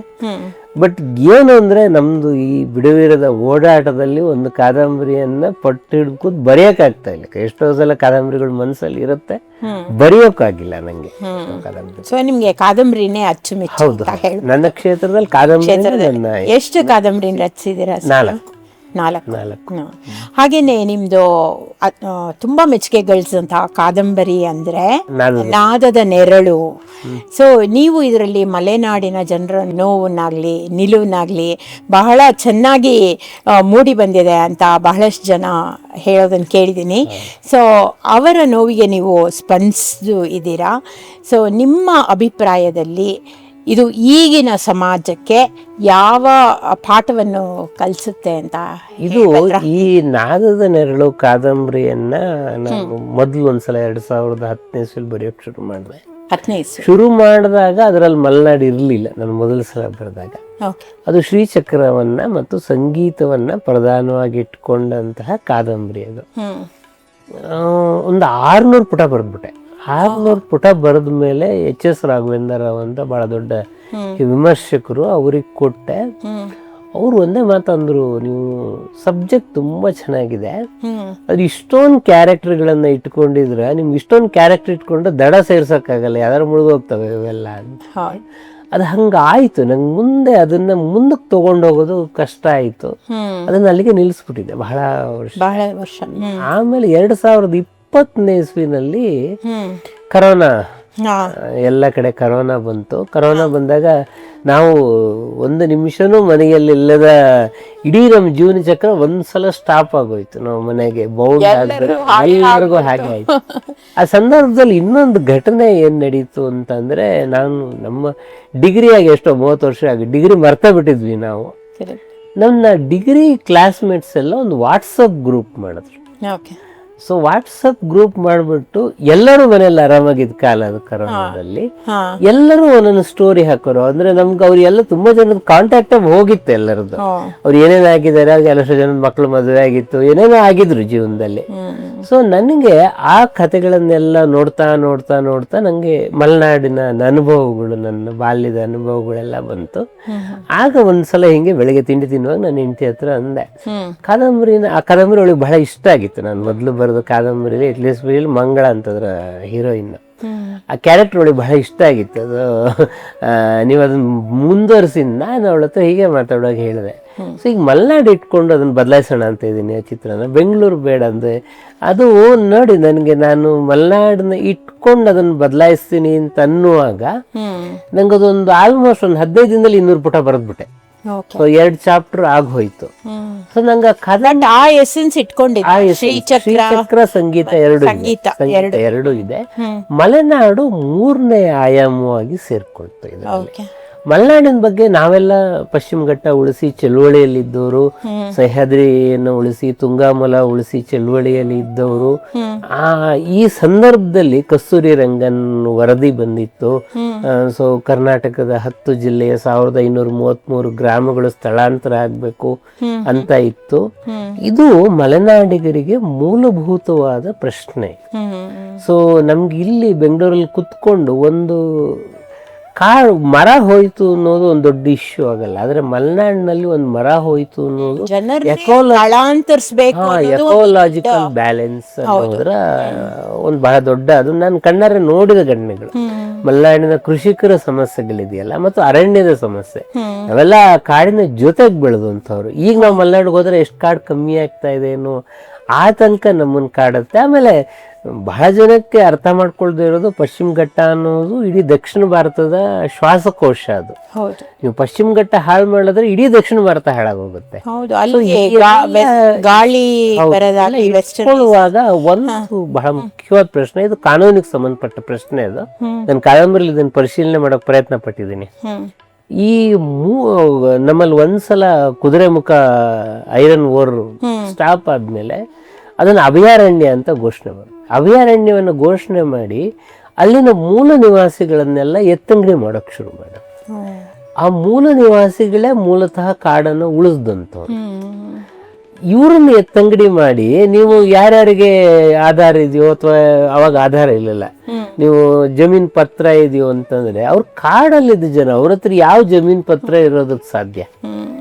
ಸೊ ಇದು ನಮ್ಮಲ್ಲಿ ಆ ಇಡೀ ಸಮಸ್ಯೆ ಇದೆಯಲ್ಲ, ಈ 15-20 ವರ್ಷಗಳಲ್ಲಿ ಮಲೆನಾಡಲ್ಲಿ ಇದೊಂದು ಬಹಳ ಸಂಕೀರ್ಣವಾದ ಪ್ರಶ್ನೆಯಾಗಿ ಉಳ್ಕೊಂಡಿದೆ. ಇವಾಗ ನಿಮಗೆ ಕೃಷಿ ಮಾಡೋದಕ್ಕೆ ಜಮೀನಿದೆ, ಕೃಷಿ ಮಾಡೋಕ್ಕೆ ನಿಮಗೆ ಕೂಲಿಯವರು ಯಾರು ಸಿಗ್ತಾ ಇಲ್ಲ, ಎಲ್ಲರೂ ಬೆಂಗಳೂರಿಗೆ ಬಂದಿದ್ದಾರೆ, ಮಕ್ಕಳೆಲ್ಲ ಬೆಂಗಳೂರಲ್ಲಿ ಬಂದು ನೆಲೆಸಿದ್ದಾರೆ.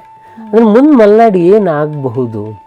ಸೊ ಈ ಥರದ ಅನೇಕ ಪ್ರಶ್ನೆಗಳನ್ನ ನಾನು ಈ ಕಾದಂಬರಿಯಲ್ಲಿ, ನಕ್ಸಲೈಟ್ ಮೂವ್ಮೆಂಟ್ ಕೂಡ ಹುಟ್ಟಿದ್ದು ಈ ಕಾರಣಕ್ಕೆ. ನನ್ನ ಕಾದಂಬರಿಲೂ ಒಬ್ಬ ನಕ್ಸಲೈಟ್ ಬರ್ತಾನೆ. ನಕ್ಸಲೈಟ್ ಚಳವಳಿಯನ್ನು ನಾವು ಬೆಂಬಲಿಸಲ್ಲ, ಆದ್ರೆ ಅವ್ರು ಎತ್ತಿರೋ ಪ್ರಶ್ನೆಗಳಿದೆಯಲ್ಲ ಅದ್ರ ಬಗ್ಗೆ ನಿಮ್ಗೆ ಸಹಾನುಭೂತಿ ಇದೆ. So environmental issues, social issues ಎಲ್ಲ ಕವರ್ ಮಾಡಿದ್ದೀರಾ ಎಲ್ಲವನ್ನ ನಾನು ತರೋದಕ್ಕೆ. ಹಾಗಾಗಿ ಅದು 4 ಮುದ್ರಣ ಕಾಣಿಸ್ತದೆ. ಮಲೆನಾಡಿನವರು ಬಹಳ ಜನ ಅದು ತಮ್ಮ ಸಮಸ್ಯೆ ಅಂತ ಹೇಳಿ ಅದೇ ನೀವು ಅದರಲ್ಲಿ ಪ್ರತಿಬಿಂಬಿಸಿದ್ದೀರಾ. ತುಂಬಾ ಸಂತೋಷ ಸರ್. ನಿಮ್ಮ ಪುಸ್ತಕ ರಾಗರಂಜಿನಿ, ಹಾಗೂ ಪ್ರಸ್ತುತ ನೀವು ಹಂಸಲೇಖ ಪೀಠದಲ್ಲಿ, ಅವರ ದೇಸಿ ಅಧ್ಯಯನ ಪೀಠದಲ್ಲಿ ನೀವು ಸಂಗೀತದಲ್ಲಿ ಒಂದು ಎಕ್ಸ್ಪೆರಿಮೆಂಟಲ್ ವೇನಲ್ಲಿ ನೀವು ಪಾಠ ಹೇಳ್ಕೊಡ್ತಾ ಇದ್ದೀರಾ. ಸೊ ಸಾಹಿತ್ಯದಲ್ಲಿರುವ ಸಿರಿ ಮತ್ತು ಚಲನಚಿತ್ರಗಳಲ್ಲಿರುವ ಒಂದು ಮೆಲಡಿ ಅಥವಾ ರಾಗ ಆಗಲಿ, ಸೊ ಇವೆರಡನ್ನು ನೋಡಿದ್ರೆ ನಿಮಗೆ ಸಾಹಿತ್ಯವನ್ನು ಓದುವುದರ ಬದಲು ಅದನ್ನ ರಾಗವಾಗಿ ಹಾಡಬೇಕು ಅಂತ ಆಗಲಿ ಅಥವಾ ಅದನ್ನ ಒಂದು ಪರ್ಫಾರ್ಮ್ ಮಾಡಬೇಕು ಅಥವಾ ಅದನ್ನ ಒಂದು ಅಭಿನಯ ಇದರಲ್ಲಿ ತರಬೇಕು ಅಂತ ಅನ್ಸುತ್ತಾ? ಸೊ ಅದ್ರ ಬಗ್ಗೆ ಏನಾದರೂ ಹೇಳ್ತೀರಾ? ನನಗೆ ಈ ಚಿತ್ರಗೀತೆಗಳ ಬಗ್ಗೆ ಚಿಕ್ಕಂದಿನಿಂದಲೂ, ಯಾಕಂದ್ರೆ ನಮ್ಮ ಅಪ್ಪ ಹಾಡೋರು, ನಾವು ಅದನ್ನ ತುಂಬಾ ಕಾವ್ಯಾತ್ಮಕವಾಗಿ ಚಿತ್ರಗೀತೆ ಜೋಗುಳದಲ್ಲೇ ಬೆಳೆದವರು ನಾವೆಲ್ಲ. ಹಾಗಾಗಿ ಚಿತ್ರಗೀತೆಗಳು ನಮ್ಮನ್ನ ಹಾಂಟ್ ಮಾಡ್ತಾ ಇತ್ತು. ನಾನು ಬೆಂಗಳೂರಿಗೆ ಬಂದಾಗ ನನಗೆ ಸ್ಟಾರ್ಗಳನ್ನು ನೋಡ್ಬೇಕು ಅಂತ ಕನ್ಸಿರ್ಲಿಲ್ಲ.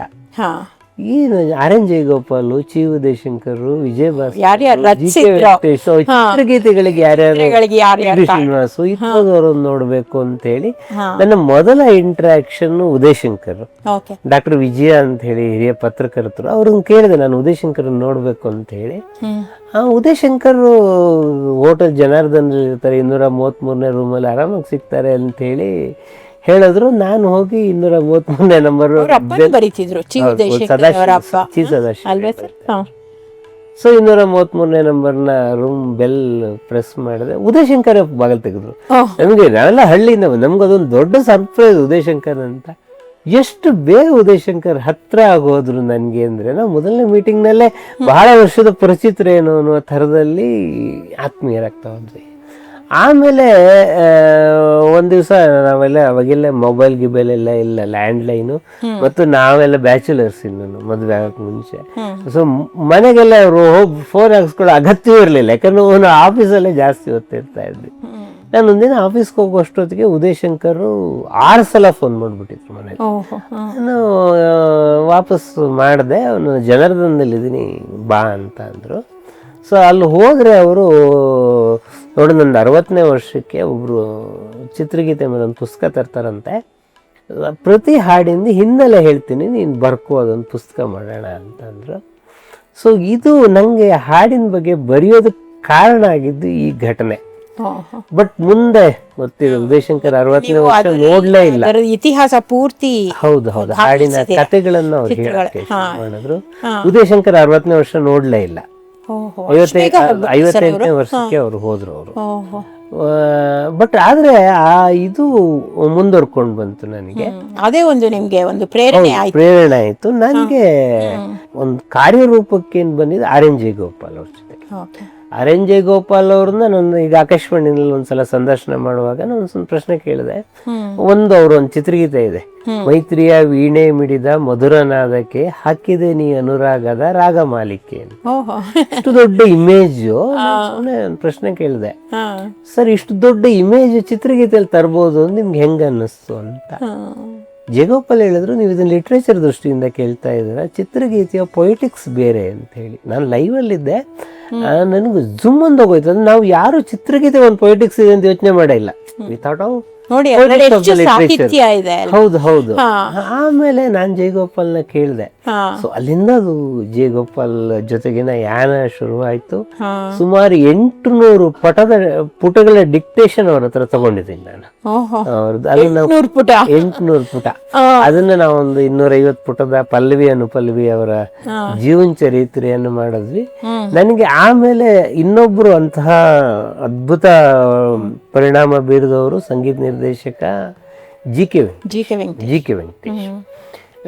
ವೆಂಕಟೇಶ್ ಜೊತೆ ತುಂಬಾ ಲಾಂಗ್ ಇಂಟ್ರಾಕ್ಷನ್ ಇಲ್ಲ ನಂದು. ಅದ್ರ ಒಂದ್ಸಲ ಅವರು ನಾವು ಇದರಲ್ಲಿ ಜನಾರ್ದನ ಹೋಟೆಲ್ ನಲ್ಲಿ ಕೇಳ್ತಾ ಇದ್ದೆ. ಅವಾಗೆಲ್ಲ ಪುಟ್ಟ ಟ್ರಾನ್ಸಿಸ್ಟರ್ಗಳು ಕ್ಯಾರಿ ಮಾಡೋರು ಟ್ರಾನ್ಸಿಸ್ಟರ್. ಆ ಟ್ರಾನ್ಸಿಸ್ಟರ್ ಅಲ್ಲಿ ಅವರು ಹರಿನಾಮವೇ ಚಂದ ಅಂತ ಭಕ್ತ ಕುಂಬಾರದ ಹಾಡು, ಯಾವ ರಾಗ ಗೊತ್ತೇನೆ ಇದು ಅಂತಂದ್ರು. ನಾನು ಸ್ವಲ್ಪ ಅದು ಪಹಾಡಿ ಮೋಹನ ನಡುವೆ ಹೋಗುತ್ತೆ ಅದು. ಸರ್ ಮೋಹನ ಇರ್ಬೋದು ಅಂತಂದೆ. 6 ಗಂಟೆಗಳ ಕಾಲ ಮೋಹನ ರಾಗದ ಬಗ್ಗೆ ಮಾತಾಡೋದು. ಐ ಡಿಸೈಡೆಡ್ ಅಂದ್ರೆ ಇಂಥ ಅದ್ಭುತವಾದ ಸಂಗತಿಗಳನ್ನ ನಾವು ರೆಕಾರ್ಡ್ ಮಾಡದೆ ಹೋದ್ರೆ ಬಹಳ ತಪ್ಪಾಗಿ ಹೋಗುತ್ತೆ ಅಂತ ಹೇಳಿ. ಸೊ ನಾನು ಹಾಗಾಗಿ ಈ ರಾಗಗಳ ಬಗ್ಗೆ ಎಲ್ಲ ಬರೆಯೋದಕ್ಕೆ ಶುರು ಮಾಡಿದೆ. ನೀವು ಕೇಳಿದ ಸಂಗೀತ ಎಷ್ಟು ಅದು ಅದೆಲ್ಲ ತುಂಬಾ ಕಡೆ ಹೇಳಿದೀನಿ. ಜಿ ಕೆ ವೆಂಕಟೇಶ್ ನಾನ್ ಡಿಟೈಲ್ ಆದ್ರೆ Vijay Bhaskar detail text book. Okay. ಅವ್ರು ಬಹಳ ಶಾಸ್ತ್ರಬದ್ಧವಾಗಿ ಮಾತಾಡೋದು. ಆಹಿರ್ ಭೈರವ್ ಅಂತಂದ್ರೆ ಇದು ನೋಡಿ, ಇದು ಕಾಫಿ ಥಾಟ್ ರಾಗ, ಇದು ಇದರಲ್ಲಿ ಇಂತಿಂತಹ ಲಕ್ಷಣಗಳಿರುತ್ತೆ, ಇದನ್ನ ಹಿಂಗ್ ಬಳಸ್ಬೇಕು. ಇದು ವಿಜಯ ಭಾಸ್ಕರ್ ಮಾತಾಡ ಪಕ್ಕ ಸಂಗೀತದ ಕ್ಲಾಸ್ ವಿಜಯ ಭಾಸ್ಕರ್ದು. ಓಕೆ. ನಂಗೆ ಇಬ್ಬರು ಜೊತೆಗೂ ಇದ್ದಿದ್ರಿಂದ ನಂಗೆ ಸಂಗೀತವನ್ನ ಎರಡು ತರ ಅನಲೈಸ್ ಮಾಡುವ ಇದು ನಂಗೆ ಸಿಗ್ತಾ ಹೋಯ್ತು. ತುಂಬ ಸಂತೋಷ ಸರ್. ಇದು ಒಂದು ಇದು ನಾವು ಓದಲೇಬೇಕು ಈ ಪುಸ್ತಕನ ಅನ್ಸುತ್ತೆ. ಬೆಳ್ಳಿ ತೆರೆಯ ಬಂಗಾರದ ನೆನಪು ಎಂಬ ಅಂಕಣವನ್ನು ನೀವು ಬರಿತಾ ಇದ್ದೀರಾ. ಈ ಚಲನಚಿತ್ರ ಬಗ್ಗೆ ನಿಮಗಿರುವ ಒಲವು ಎಷ್ಟರ ಮಟ್ಟಕ್ಕೆ ನಿಮ್ಮ ಆ ಅಂಕಣವು ನಿಮ್ಮನ್ನ ಮೇಲ್ ತಗೊಂಡು ಹೋಯ್ತು? ಅದು ವಿಜಯ ಕರ್ನಾಟಕದಲ್ಲಿ ಶುರುವಾದ ಅಂಕಣ ಅದು. ಬೆಳ್ಳಿ ತೆರೆಯ ಬಂಗಾರದ ನೆನಪು. ನಾನು 200 ಜನರ ಬಗ್ಗೆ ಬರುತ್ತೆ. 4 ವರ್ಷ ಸತತವಾಗಿ ವಿಜಯ ಕರ್ನಾಟಕದಲ್ಲಿ ಪ್ರಕಟ ಆಯ್ತು ಅದು. ಇದು ಸುಮಾರು 2006ನೇ ಇಸ್ವಿಯಿಂದ 9ನೇ ಇಸ್ವಿಯವರೆಗೆ ಆ ಸುಮಾರಲ್ಲಿ ಬಂದಿದ್ದ ಅಂಕಣ ಅದು. ಅದಕ್ಕೊಂದು ಕಾರಣ ಇತ್ತು. ಈ ಅಂಕಣ ಆರಂಭವಾಗುವುದರ ಹಿಂದೆ ವಿಶ್ವೇಶ್ವರ ಭಟ್ರು ವಿಜಯ ಕರ್ನಾಟಕ ಸಂಪಾದಕರಾಗಿದ್ರು. ಅವ್ರಿಗೆ ಏನಾಗಿತ್ತು ಅಂತಂದ್ರೆ ಸಪ್ಲಿಮೆಂಟ್ಸ್ ಎಲ್ಲ ಬೇರೆಯವ್ರು ನೋಡೋರು, ಉರುವಣಿಗಳೆಲ್ಲ ಬೇರೆ ಯಾರು ನೋಡ್ಕೊಳ್ಳೋರು, ಮೈನ್ ಎಡಿಷನ್ ಮಾತ್ರ ಇವ್ರ ಕೈಯಲ್ಲಿ ಇತ್ತು. ಕೊನೆಗೆ ಇದು ಬದಲಾಯ್ತು, ಸಪ್ಲಿಮೆಂಟ್ಗಳು ಇವ್ರ ಕೈಗೆ ಬಂದ. ಅವ್ರು ನಂಗೆ ಹೇಳಿದ್ರು, ಈ ಸಪ್ಲಿಮೆಂಟ್ಗಳ ಬಗ್ಗೆ ಆಸಕ್ತಿ ಉಳಿಸೋ ಒಂದು ಕಾಲಮ್ ಬೇಕು ನಂಗೆ, ಅದಕ್ಕೊಂದು ರೀಡರ್ಶಿಪ್ ಬೇಕು. ನೀವು ನಮ್ಮ ಸಿಟಿ ಸಪ್ಲಿಮೆಂಟ್ ಬರುತ್ತೆ ಬೆಂಗಳೂರು ಬರೀತಿದ್ದೀರಾ ಸರ್ ನೀವು? ಯಾವುದಕ್ಕೆ ಇಲ್ಲ, ಅದು 20 ವರ್ಷದ ಹಿಂದೆ ಬರ್ದೆ. ಈಗ ನಾನು ಇತ್ತೀಚೆಗೆ ಬರ್ದಿದ್ದು ವಿಶ್ವವಾಣಿ ಒಡನಾಟ, ಅದು ಕೂಡ ನಿಂತು ಹೇಳ್ತೀನಿ. ನಾನು ಯಾವ ಕಾಲಮ್ ಅನ್ನು ಕೂಡ ಒಂದು ಮಿತಿ ಇಟ್ಕೊಂಡು, ಈಗ ಅವರು ವಿಶ್ವವಾಣಿಗೆ ಬಂದಿಯಾರಲ್ವಾ? ವಿಶ್ವವಾಣಿ ಬಂದಿದ್ದಾರೆ. ಅವಾಗ ಸಿಟಿ ಸಪ್ಲಿಮೆಂಟ್ಗೆ ನೀವು ಅವಾಗ ನನಗೆ ಅಂದ್ರೆ ನಮ್ಗೆ ರಾಜ್ಕುಮಾರ್ ಗೊತ್ತು, ವಿಷ್ಣುವರ್ಧನ್ ಗೊತ್ತು, ಅಂಬರೀಷ್ ಗೊತ್ತು, ಯಾರೋ ದೊಡ್ಡ ದೊಡ್ಡ ಸ್ಟಾರ್ಗಳು ಗೊತ್ತು, ಯಾರೋ ಒಬ್ನು ಎಡಿಟ್ರು, ಯಾರೋ ಒಬ್ನು ಕ್ಯಾಮ್ರಾಮನ್, ಅಥವಾ ಯಾರೋ ಒಬ್ರು ಮ್ಯೂಸಿಕ್ ಕಂಡಕ್ಟರ್, ಇವ್ರ ಬಗ್ಗೆ ಯಾರಿಗೂ ಗೊತ್ತಿರಲ್ಲ. ಇಂಥವ್ರ ಬಗ್ಗೆ ನಾನು ಗಮನ ಸೆಳಿಬೇಕು ಅಂತ ಹೇಳಿ ಈ ಅಂಕಣವನ್ನು ಗುಬ್ಬಿವೀರಣ್ಣವ್ರ ಬಿಹೈಂಡ್ ದಿ ಸ್ಕ್ರೀನ್ ಶುರು ಮಾಡಿದೆ. ಆಮೇಲೆ ಒಂದು 10 ಕಾಲಮನ್ನ ನಾರ್ಮಲಿ ಶುರು ಮಾಡುವಾಗ ಅದು ಹೆಂಗ್ ಬರುತ್ತೆ ಅನ್ನೋಕೆ ಒಂದು 10 ಬರೀರಿ, ಆ ಮಟ್ಟಿಗೆ ಶುರು ಮಾಡೋಣ ಅಂತಾರೆ. 10 ಬರೆದ ಮೇಲೆ ಭಟ್ರು ಅಂದ್ರು, ಇದು ಬೆಂಗಳೂರಿಗೆ ಸೀಮಿತ ಮಾಡೋದು ತಪ್ಪಿದೆ, ಇದು ಕರ್ನಾಟಕ ಜನ ಓದ್ಬೇಕಾದ ಕಾಲಮ್ ಇದು, ನಾನು ಸಿನಿಮಾ ಸಪ್ಲಿಮೆಂಟಿಗೆ ತಗೊಳ್ತೀನಿ ಅಂತಂದ್ರು. ಸಿನಿಮಾ ಸಪ್ಲಿಮೆಂಟಿಗೆ ತಗೊಳ್ಳೋದು ಒಂದು ದೊಡ್ಡ ಚಾಲೆಂಜ್. ಯಾಕೆಂದ್ರೆ ಈ ಸಿನಿಮಾದಲ್ಲಿ ಗಾಸಿಪ್ ಗ್ಲಾಮರ್ ಬಿಟ್ರೆ ಬೇರೆ ಇರಲ್ಲ. ಈ ಥರದೊಂದು ಕ್ಲಾಸಿಕ್ ಕಾಲಮ್ ಸಿನಿಮಾ ಸಪ್ಲಿಮೆಂಟ್ ಅಲ್ಲಿ ಕ್ಲಿಕ್ ಆಗಿದ್ದು ಉದಾಹರಣೆ ಎಲ್ಲರಿಗೂ ಇರಲಿಲ್ಲ. ಸೊ ಇದು ಅವರೊಂದು ಧೈರ್ಯ ಮಾಡಿ ಶುರು ಮಾಡಿದ್ರು. ಆಮೇಲೆ ಅವತ್ತು ವಿಜಯ ಕರ್ನಾಟಕದ ಮೊದಲ ಪುಟದಲ್ಲೇ ಅಂಕಣ ಶುರು ಆಗ್ತಾ ಇದೆ ಅಂತ ಹಾಕಿದ್ರು. ಅದು that got A lot of publicity. ತುಂಬಾ ಜನ ಇಷ್ಟಪಟ್ರು. ನನಗೆ ಆ ಕಾಲಮ್ ನಿಂತೋಗಿ 20 ವರ್ಷ ಆಗಿದೆ.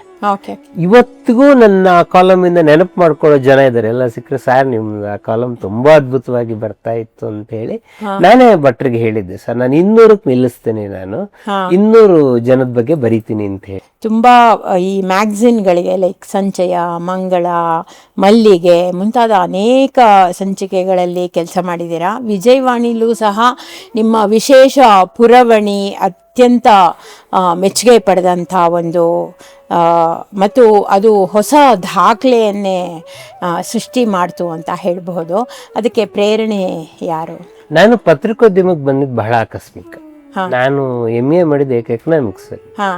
ಸೊ ಪತ್ರಿಕೋದ್ಯಮದಲ್ಲಿ ಆಮೇಲೆ ನಾವು ಎಂತ ಯಾರು ಸರ್ ನಿಮ್ಮನ್ನ ಪತ್ರಿಕೋದ್ಯಮಕ್ಕೆ ಹೇಳ್ತೀನಿ. ನಾನು ಎಂತ ಹಳ್ಳಿಲಿ ನಾವು ಬೆಳೆದಿದ್ವಿ ಅಂತಂದ್ರೆ ಮಾಸ್ ಕಮ್ಯುನಿಕೇಶನ್ ಅಂತ ಒಂದು ಮಾಸ್ಟರ್ ಡಿಗ್ರಿ ಇದೆ ಅಂತ ನಮ್ಗೆ ಗೊತ್ತಿರ್ಲಿಲ್ಲ. ಸೊ ನಮ್ಗೆ ಹೇಳಿದ್ದೇನು, ಕನ್ನಡ MA ಮಾಡಬೇಡಿ, ಕೆಲಸ ಸಿಕ್ಕಲ್ಲ ಅಂತ ಹೇಳಿ. ಯಾವ್ದು ಮಾಡ್ತೀರಿ ಅಂದ್ರೆ ಎಕನಾಮಿಕ್ಸ್ ಮಾಡ್ತೇನೆ. ಎಕನಾಮಿಕ್ಸ್ ನನಗೆ ಇಷ್ಟವಾದ ಸಬ್ಜೆಕ್ಟ್, ಅದರಲ್ಲಿ MA ಮಾಡಿದೆ. ಈಗಲೂ ಪಾಠ ಮಾಡ್ತೀನಿ economics. MP Birla institute of management ಅಲ್ಲಿ. ಆಮೇಲೆ ನಾನು ಟೈಟನ್ ವಾಚಸ್ ಅಲ್ಲಿದ್ದೆ. ಆಮೇಲೆ ಗ್ರೋವೆಲ್ ಟೈಮ್ಸ್ ಅಂತ ಕಾರ್ಪೊರೇಟ್ ಕಂಪನಿಗಳಲ್ಲಿ ಕೆಲಸ ಮಾಡ್ತಾ ಇದ್ದೆ. AFT ಅಂತ ಒಂದು ಕಂಪನಿಯಲ್ಲಿ ಕೆಲಸ ಮಾಡುವಾಗ ಏನಾಯ್ತು ಅಂದ್ರೆ ಅದು ತುಂಬಾ ಟೂರಿಂಗ್ ಇರುವ ಮಾರ್ಕೆಟಿಂಗ್ ಬೇಸ್ಡ್ ಜಾಬ್. ಅವಾಗ ಅಂದ್ಕೊಂಡೆ ಒಂದು ಮದುವೆ ಆಯ್ತು. ಮದುವೆ ಆದ್ಮೇಲೆ ತೀರಾ ಅಷ್ಟು ದಿನ ಮನೆ ಬಿಟ್ಟು ಹೋಗೋದು ಸರಿ ಇರಲ್ಲ, ಒಂದು ಬದಲಾವಣೆ ನೋಡೋಣ ಅಂತ ಹೇಳಿ ನಾನು AFT ಬಿಟ್ಟು ಇಲ್ಲಿಗೆ ಬೇರೆ ಥರದ ಮಾರ್ಗವನ್ನು ನೋಡ್ತಾ ಇದ್ದೆ. ಆಗ ಡಾಕ್ಟರ್ ವಿಜಯ ಅಂತ ಹಿರಿಯ ಪತ್ರಕರ್ತರು, ಅವರು ಮಲ್ಲಿಗೆ ಸಂಪಾದಕರಾಗಿದ್ರು ಒಂದು ಕಾಲದಲ್ಲಿ. ಅವ್ರಂದ್ರು, ನೀವು ಹೇಗಿದ್ರು ಖಾಲಿ ಇದ್ದೀರಾ, ಮಲ್ಲಿಗೆ ಮ್ಯಾಗಝಿನ್ ನಿಲ್ಲಿಸ್ಬಿಡ್ತೀನಿ ಅಂತ ಹೇಳ್ತಾ ಇದ್ದಾರೆ, ಯಾರು ಸಿಗ್ತಾ ಇಲ್ಲ. ಅವರು ಔಷಧಿ ಪತ್ರಿಕೆಗೆ ಅಡ್ವರ್ಟೈಸ್ಮೆಂಟ್ ಕೊಟ್ಟು ಒಬ್ರು ಸಂಪಾದಕರು ಬೇಕು ಅಂತ 78 ಜನ ಅಪ್ಲಿಕೇಶನ್ ಹಾಕಿ ಇವ್ರಿಗೆ ಯಾರು ಸಮಾಧಾನ ಆಗದೆ ಇಷ್ಟೆಲ್ಲ ಘಟನೆಗಳು ನಡೆದಿತ್ತು. ಒಂದು 6 ತಿಂಗಳು ಯಾರು ಸಿಕ್ಕೋವರಿಗೆ ಮಲ್ಲಿಗೆ ನಡೆಸಿ ಅಂತ ಹೇಳಿ ನಾನೀಗ 6 ತಿಂಗಳಿಗಾಗಿ ಮಲ್ಲಿಗೆಯ ಸಂಪಾದಕನಾದವನು. 12 ವರ್ಷ ನಾನು ಮಲ್ಲಿಗೆ ಸಂಪಾದಕನಾಗಿದ್ದೆ. ಅಲ್ಲಿಂದ ನನ್ನ ಪತ್ರಿಕೋದ್ಯಮ ಆ ತರದಲ್ಲಿ ಹಿಡ್ಕೊಳ್ತು. ಸರಿ, ಈಗೆಲ್ಲ ಬರ್ತಿದ್ಯಾ? ಇಲ್ಲ, ಮಲ್ಲಿಗೆ ನಿಂತೋಯ್ತಾ? 2010ರಲ್ಲಿ ನಿಂತೋಯ್ತು. ಮತ್ತೆ ಬೇರೆ ಎಲ್ಲ ಬಹುತೇಕ ಪೀರಿಯಾಡಿಕಲ್ಸ್ಗಳು ಇವತ್ತು ನಿಂತು ಹೋಗಿದೆ. ಕಾರಣ ಇಷ್ಟೇ, ಯಾರು ಪೀರಿಯಾಡಿಕಲ್ಸ್ ನ ಓದ್ತಾ ಇದ್ರು, ನಮಗೆ 1.5 ಲಕ್ಷ ಯಾವ ಸರ್ಕ್ಯುಲೇಷನ್ ಇತ್ತು, ಅವರೆಲ್ಲರೂ ಟಿವಿಗೆ ಶಿಫ್ಟ್ ಆಗಿದ್ದಾರೆ.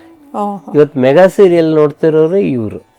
ಯಾವತ್ತು ಬರವಣಿಗೆ ಓದಲ್ಲ, ಎಲ್ಲ ನೋಡ್ಬಿಡ್ತಾರೆ. ಅದಕ್ಕೆ ನಾವು ಒಂದ್ ಕಡೆ ಬರ್ದಿದ್ದು, ಓದುವುದು ಬೋರು, ನೋಡುವುದು ಜೋರು ಅಂತ. ಈಗ ಯಾರು ಓದಲ್ಲ. ಅದು ನಮ್ಗೆ 2000ದಲ್ಲೇ ಈ ಪೆಟ್ಟು ಬೀಳೋದಕ್ಕೆ ಶುರುವಾಯ್ತು. 2010 ಅಷ್ಟೊತ್ತಿಗೆ ಎಲ್ಲಾ ಪತ್ರಿಕೆಗಳು ಈ ಡಿಕ್ಲೈನ್. ಈಗ ಸುಧಾ ಉಳ್ಕೊಂಡಿದೆ, ತರಂಗ ಉಳ್ಕೊಂಡಿದೆ.